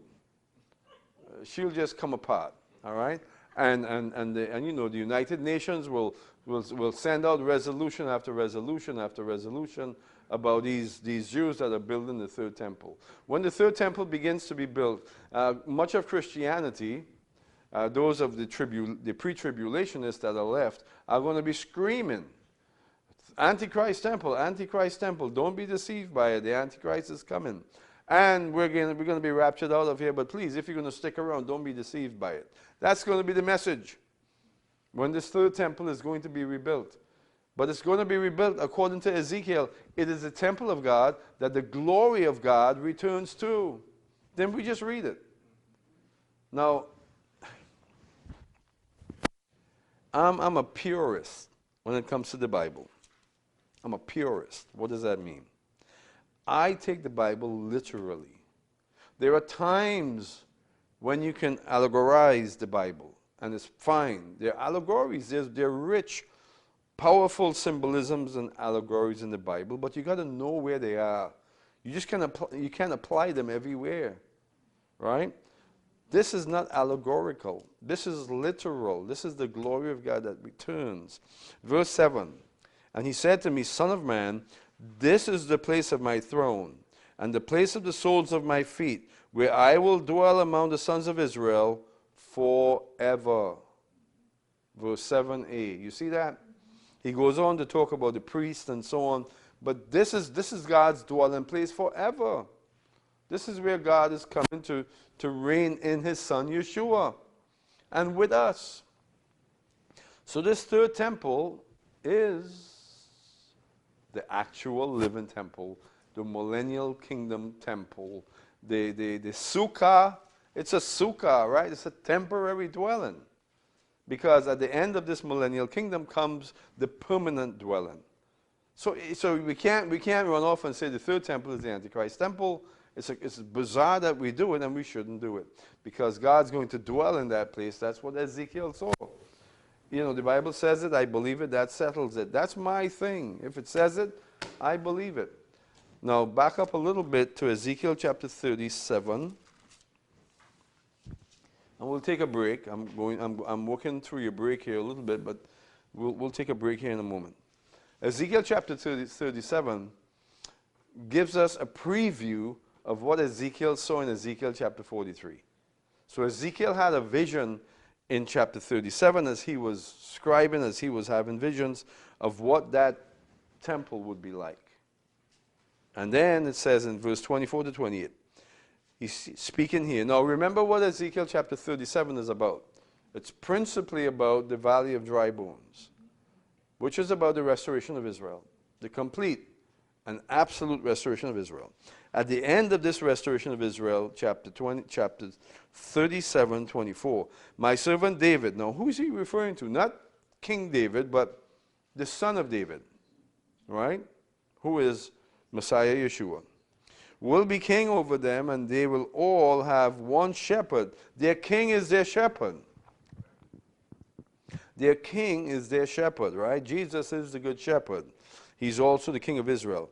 And they will walk in my ordinances and keep my statutes and observe them. They will live on the land that I gave to Jacob, my servant, in which your fathers lived. And they will live on it, they and their sons and their sons' sons, forever. And David, Moshiach ben David, my servant, will be their prince forever. Love it. Their prince forever. And I will make a covenant of peace with them. It will be an everlasting covenant with them. And I will place them and multiply them, and I will set my sanctuary in their midst forever. That third temple is that sanctuary. My dwelling place also will be with them, and I will be their God, and they will be my people. Now let's visit verse 26 again and 27. He says, my sanctuary will be in their midst forever. Also, my dwelling place will be. So is there a difference between his dwelling place and his sanctuary? Well, his living sanctuary is the church. The place of the dwelling of that church is the third temple.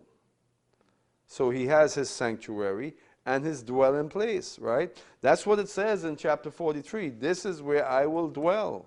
But his sanctuary is actually the church, the living tabernacle.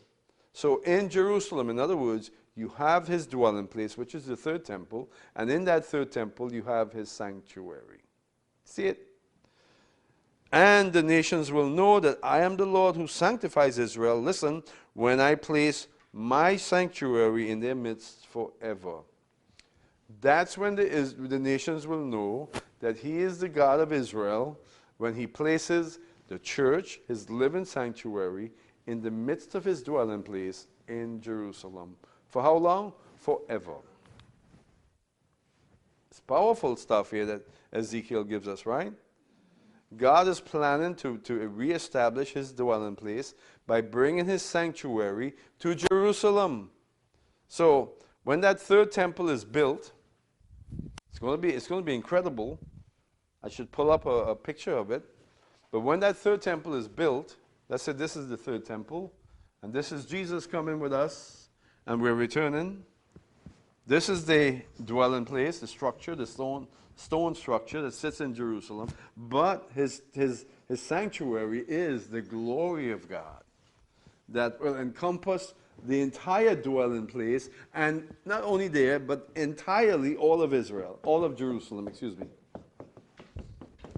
So the glory of God, his sanctuary, who we are, will be right here. And not only here, it will encompass all of Jerusalem. His sanctuary, where he will dwell. You know, Revelation chapter 19, we have this vision that John saw of white horses. And Jesus coming on a white horse. And not only Jesus, but the armies that are in heaven also are coming on white horses. The white horses are allegorical. They're symbolic. They're not literal. We're not coming back on literal horses. It's allegorical. The white horses are the glory of God, or is the glory of God. I would say are the glory of God because each of us are going to come in the glory of God. The glory of God is going to fill me. It's going to fill Tasha. It's going to fill each of us, and we're going to glow like fireflies.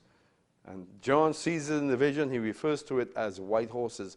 Why white horses? Because when you think of in medieval times, in ancient times, a victorious king, he comes into town, he's glorious, he's glorified, he's on a white horse.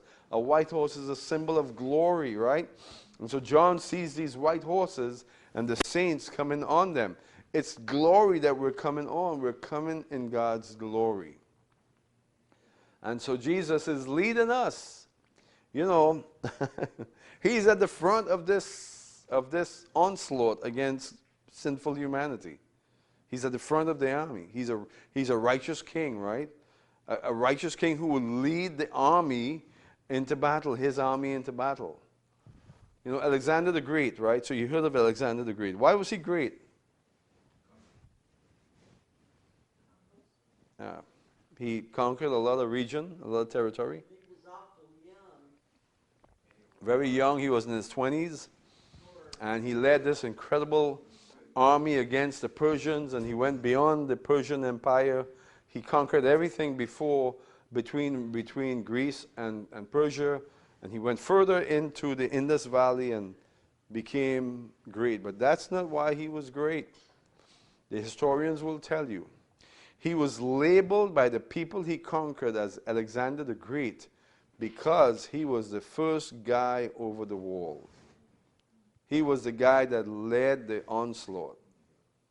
He was at the front of the army. And they weren't used to that. Because their kings, the Persian kings in particular, would in many cases be in their palaces while the wars are going on, or they'll be at the end of the line of the front line, they'll be at the end. Here they encounter this Grecian king who's right at the front, fighting the most, giving the most of himself in the battle. That's why he's called Alexander the Great. The historians will tell you that. Well, Jesus is going to be at the front. That's why Alexander was, in a way, sort of a picture of the great king. A great king puts his life on the line for the people. He's at the front. He's leading the armies. And that's who Jesus is.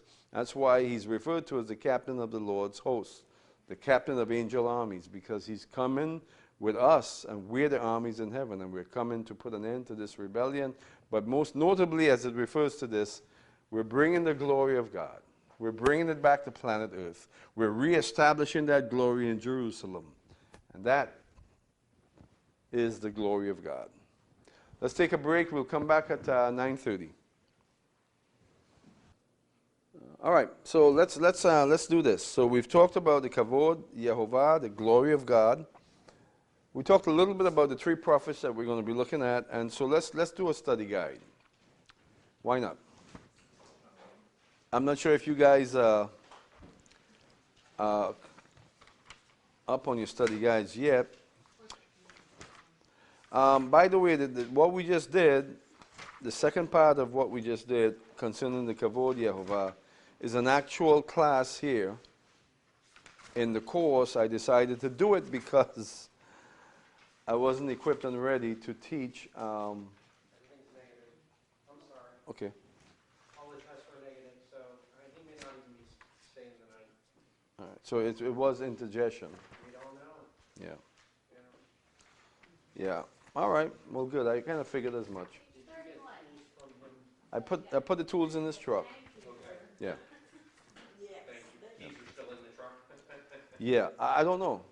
I didn't check. I'll take care of it. Very good. Sorry, everybody. Very good. Very good. Thank you for letting us know what's going on. Yeah, I was over here and Mike was out there piddling with, he didn't even begin to work yet. He was just positioning his tools and stuff to work on the play set. Was he the one out there with the saw, making saw? Yeah. Well, we could hear him when we were in there praying, but I didn't know what was going on. Yeah, and he sent Julia over, Julie and Juliana, and she knocked on the door and she said, "Dad's calling you." I went over there and he was keeled over. He was having pains in his chest and towards his back. So he thought he was having a heart attack, and of course I prayed with him and I ran over and got the paramedics over. But as time went along, I began to discern that it wasn't a heart attack and that it was indigestion, really bad indigestion, and so good. That's good. There's a spiritual aspect to it as well, which we will not get into because this class is being recorded, in case you don't know that. So let's go to study guide 1.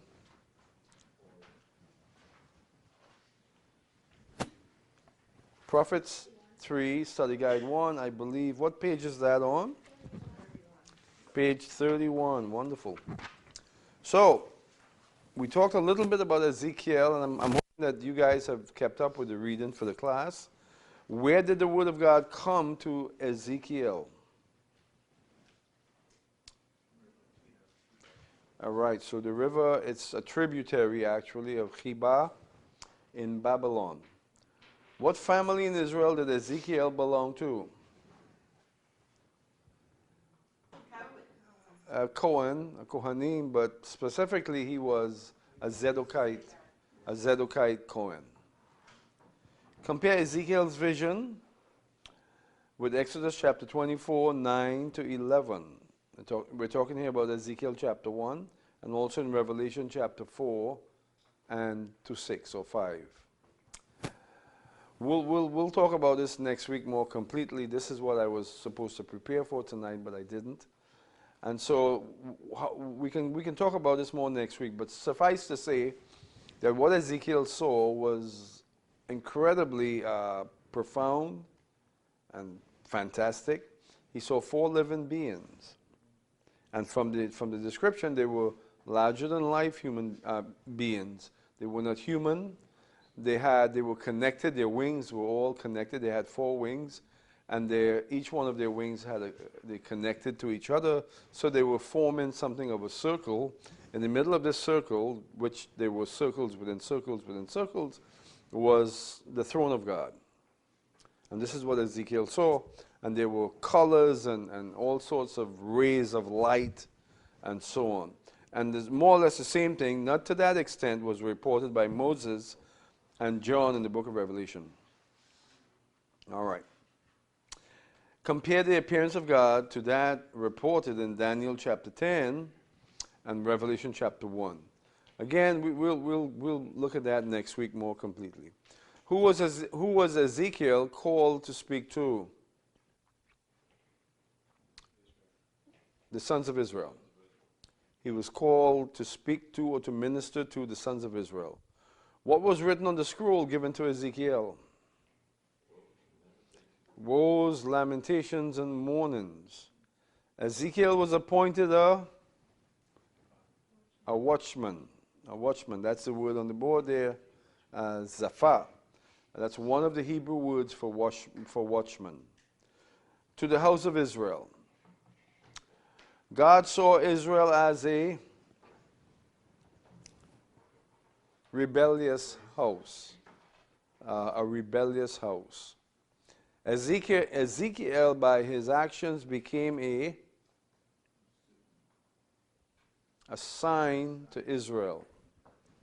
So God used Ezekiel as a sign. In fact, in many cases, the prophets were used by God, or God would engage them in such a way that they would be a sign to the people of Israel. There is a case there's a situation with Isaiah where Isaiah went naked for a period of time. Right? The prophet went naked for a period of time. And I think it was for more than a year. I think it was for 2 years. He went naked. And that tells us that he spent at least one winter or 2 winters naked in Jerusalem. Wet and cold. It can get very cold in Jerusalem. So he went naked. And that was a sign to Israel. What was the sign? That the children of Israel were naked. They were without protection. They were without comfort. And you want to be a prophet, really? You know, sometimes I encounter people who envision themselves as prophets. My goodness. Be careful what you want. Be careful of what you want. You might find yourself naked and cold for 2 years somewhere.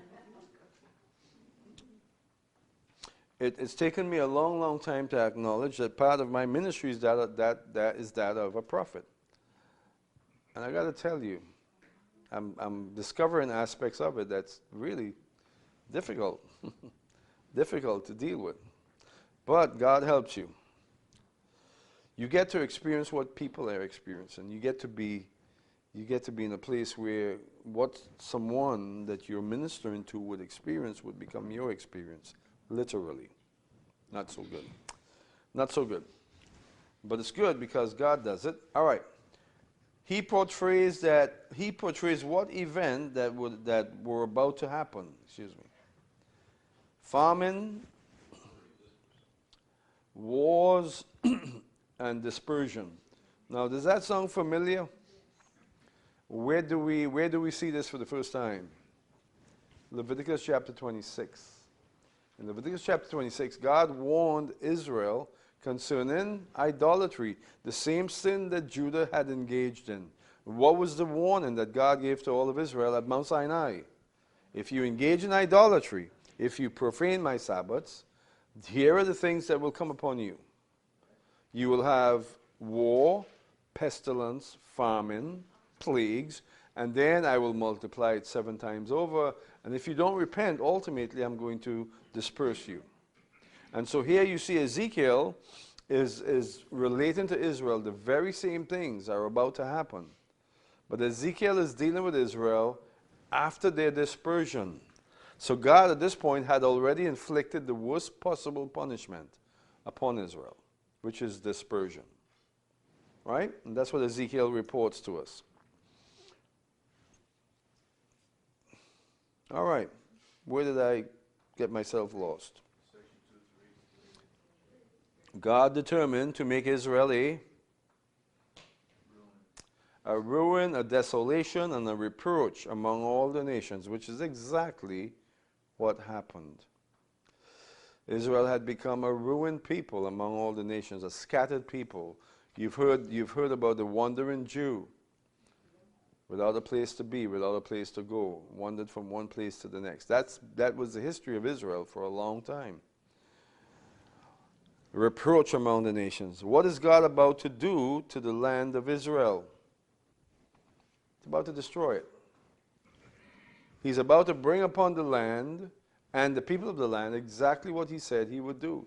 He would lay it desolate. And in the desolation, according to Leviticus chapter 26, in the desolation of that land, what will happen? Someone, please tell me you know. When the land is laid desolate and the people are driven out, what will happen to the land? The land will have its Sabbaths. So as the land becomes desolate, God is going to enrich the land, so to speak, with its Sabbaths. The very Sabbaths that they didn't give to the land, he will give the land its Sabbaths. Now that is incredible. That speaks all kinds of volumes that we don't even understand. God wants that land to have its Sabbaths. So there's some sort of a connection between God, the land. The land is like a living organism, a living thing. Certainly when you read Ezekiel chapter 36, you see it. He says to the land, I am going to return the sons of God. What are God's 4 severe judgments? Famine, plague, war, and beasts. Ultimately, dispersion as well. Why did God say he would make the land desolate? Verse 16, because the people were unfaithful. Unfaithfulness, idolatry. He will make the land desolate. You see, this is very repetitive, right?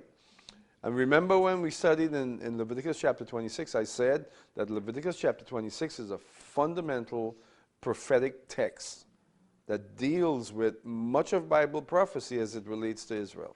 Remember I said that way back when we studied in Torah. And all of these judgments are relating back to what God said to Israel at Mount Sinai.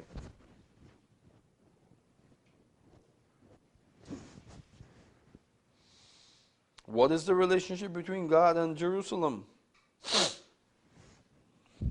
Verse chapter 16 again. A husband to a wife. A husband to a wife.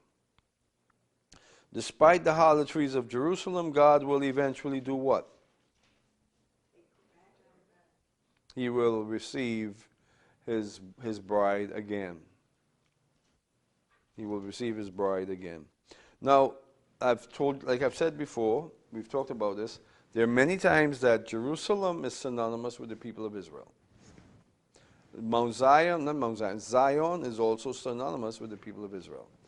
Here, Jerusalem is synonymous with the people of Israel. When he refers to Jerusalem as his bride, he's not talking about the literal city. He's talking about, in a synoptic sense, he's talking about the people of Israel. All right? And so, despite the right, okay, so in Ezekiel's vision, who is presented by the two eagles and the vine? What? In Ezekiel's vision, who is represented by the 2 eagles and the vine? Anyone?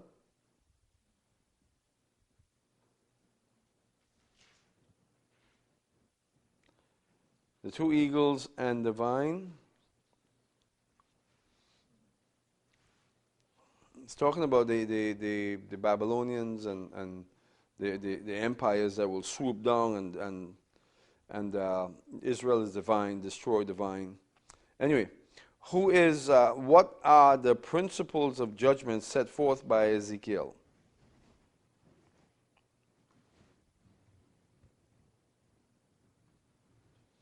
The principles of judgment set forth by Ezekiel.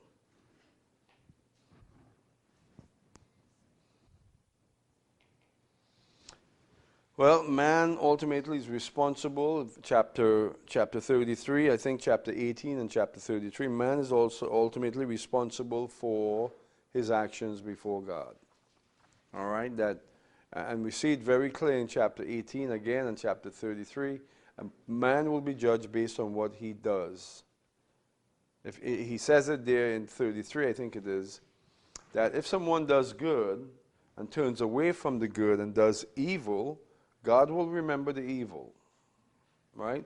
And then he says, if a man does evil and turns away from the good, from the evil and does good, God will remember the good.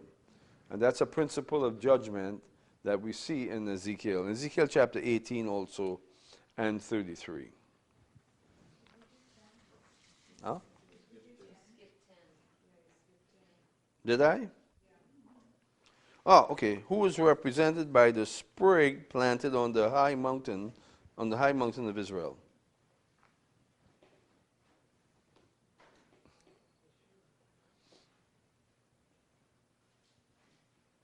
Who is represented by the sprig planted on the high mountain of Israel? It's in chapter 17.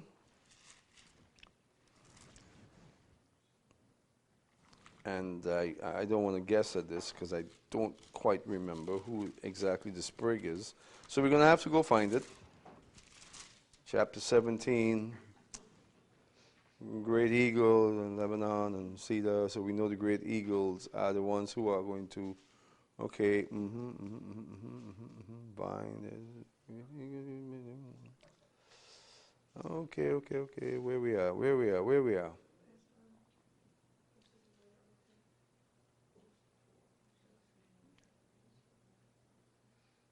So in chapter 17, verse 22, thus says the Lord God, I will also take a sprig from the lofty top of the cedar, and set it out. I will pluck from the topmost of its young twigs a tender one, and I will plant it on a high and lofty mountain. On the high mountain of Israel I will plant it, that it may bring forth boughs, and bear fruit and become stately cedar. The birds of every kind will nest under it, and they will nest in the shade of its branches. All the trees of the field will know that I am the Lord. I will bring down the high tree, exalt the low tree, dry up the green tree, and make the dry tree flourish. I am the Lord, I have spoken, and I will perform it. I'm not exactly sure who he's referring to here. Exactly what or who is the sprig? I guess, I'll have to study it real closely, but I think he's talking about the remnant or the ingathered or the return remnants of Israel, perhaps. That's what it seems to be he's referring to. All right, so I think we can mark that study guide as complete, and we'll get into study guide 2 another time. Next week, we're going to look at Ezekiel chapter 1, some in chapter 10, and we're going to take a long hard look in Revelation chapter 4 and 5 that deals with the Kavod Yehovah. We're not done with this whole focus on the glory of the Lord. We'll finish it up next week. Next week, we're going to take a look at the incredibleness of the living creatures, and that the living creatures are actually cherubim. And so when you think of a cherub, what comes to mind when you think of a cherub? Little angels with halos and little bows and out. They come around when people are about to fall in love, and they strike you with a little arrow. That's a cherub. Right? And then you have, for instance, the Ark of the Covenant that we have over there. A cherub is an angel, a human-looking being. Those cherubs in particular, like I said, are female-looking. But that's not what a cherub is. We're gonna witness what a cherub is when we read in Ezekiel chapter 1. They're awesome beings. All right, and so let's plan to come back next week, and Hopefully I won't have any emergencies and I'll be able to prepare for the class. Have a good week and I'll see you guys.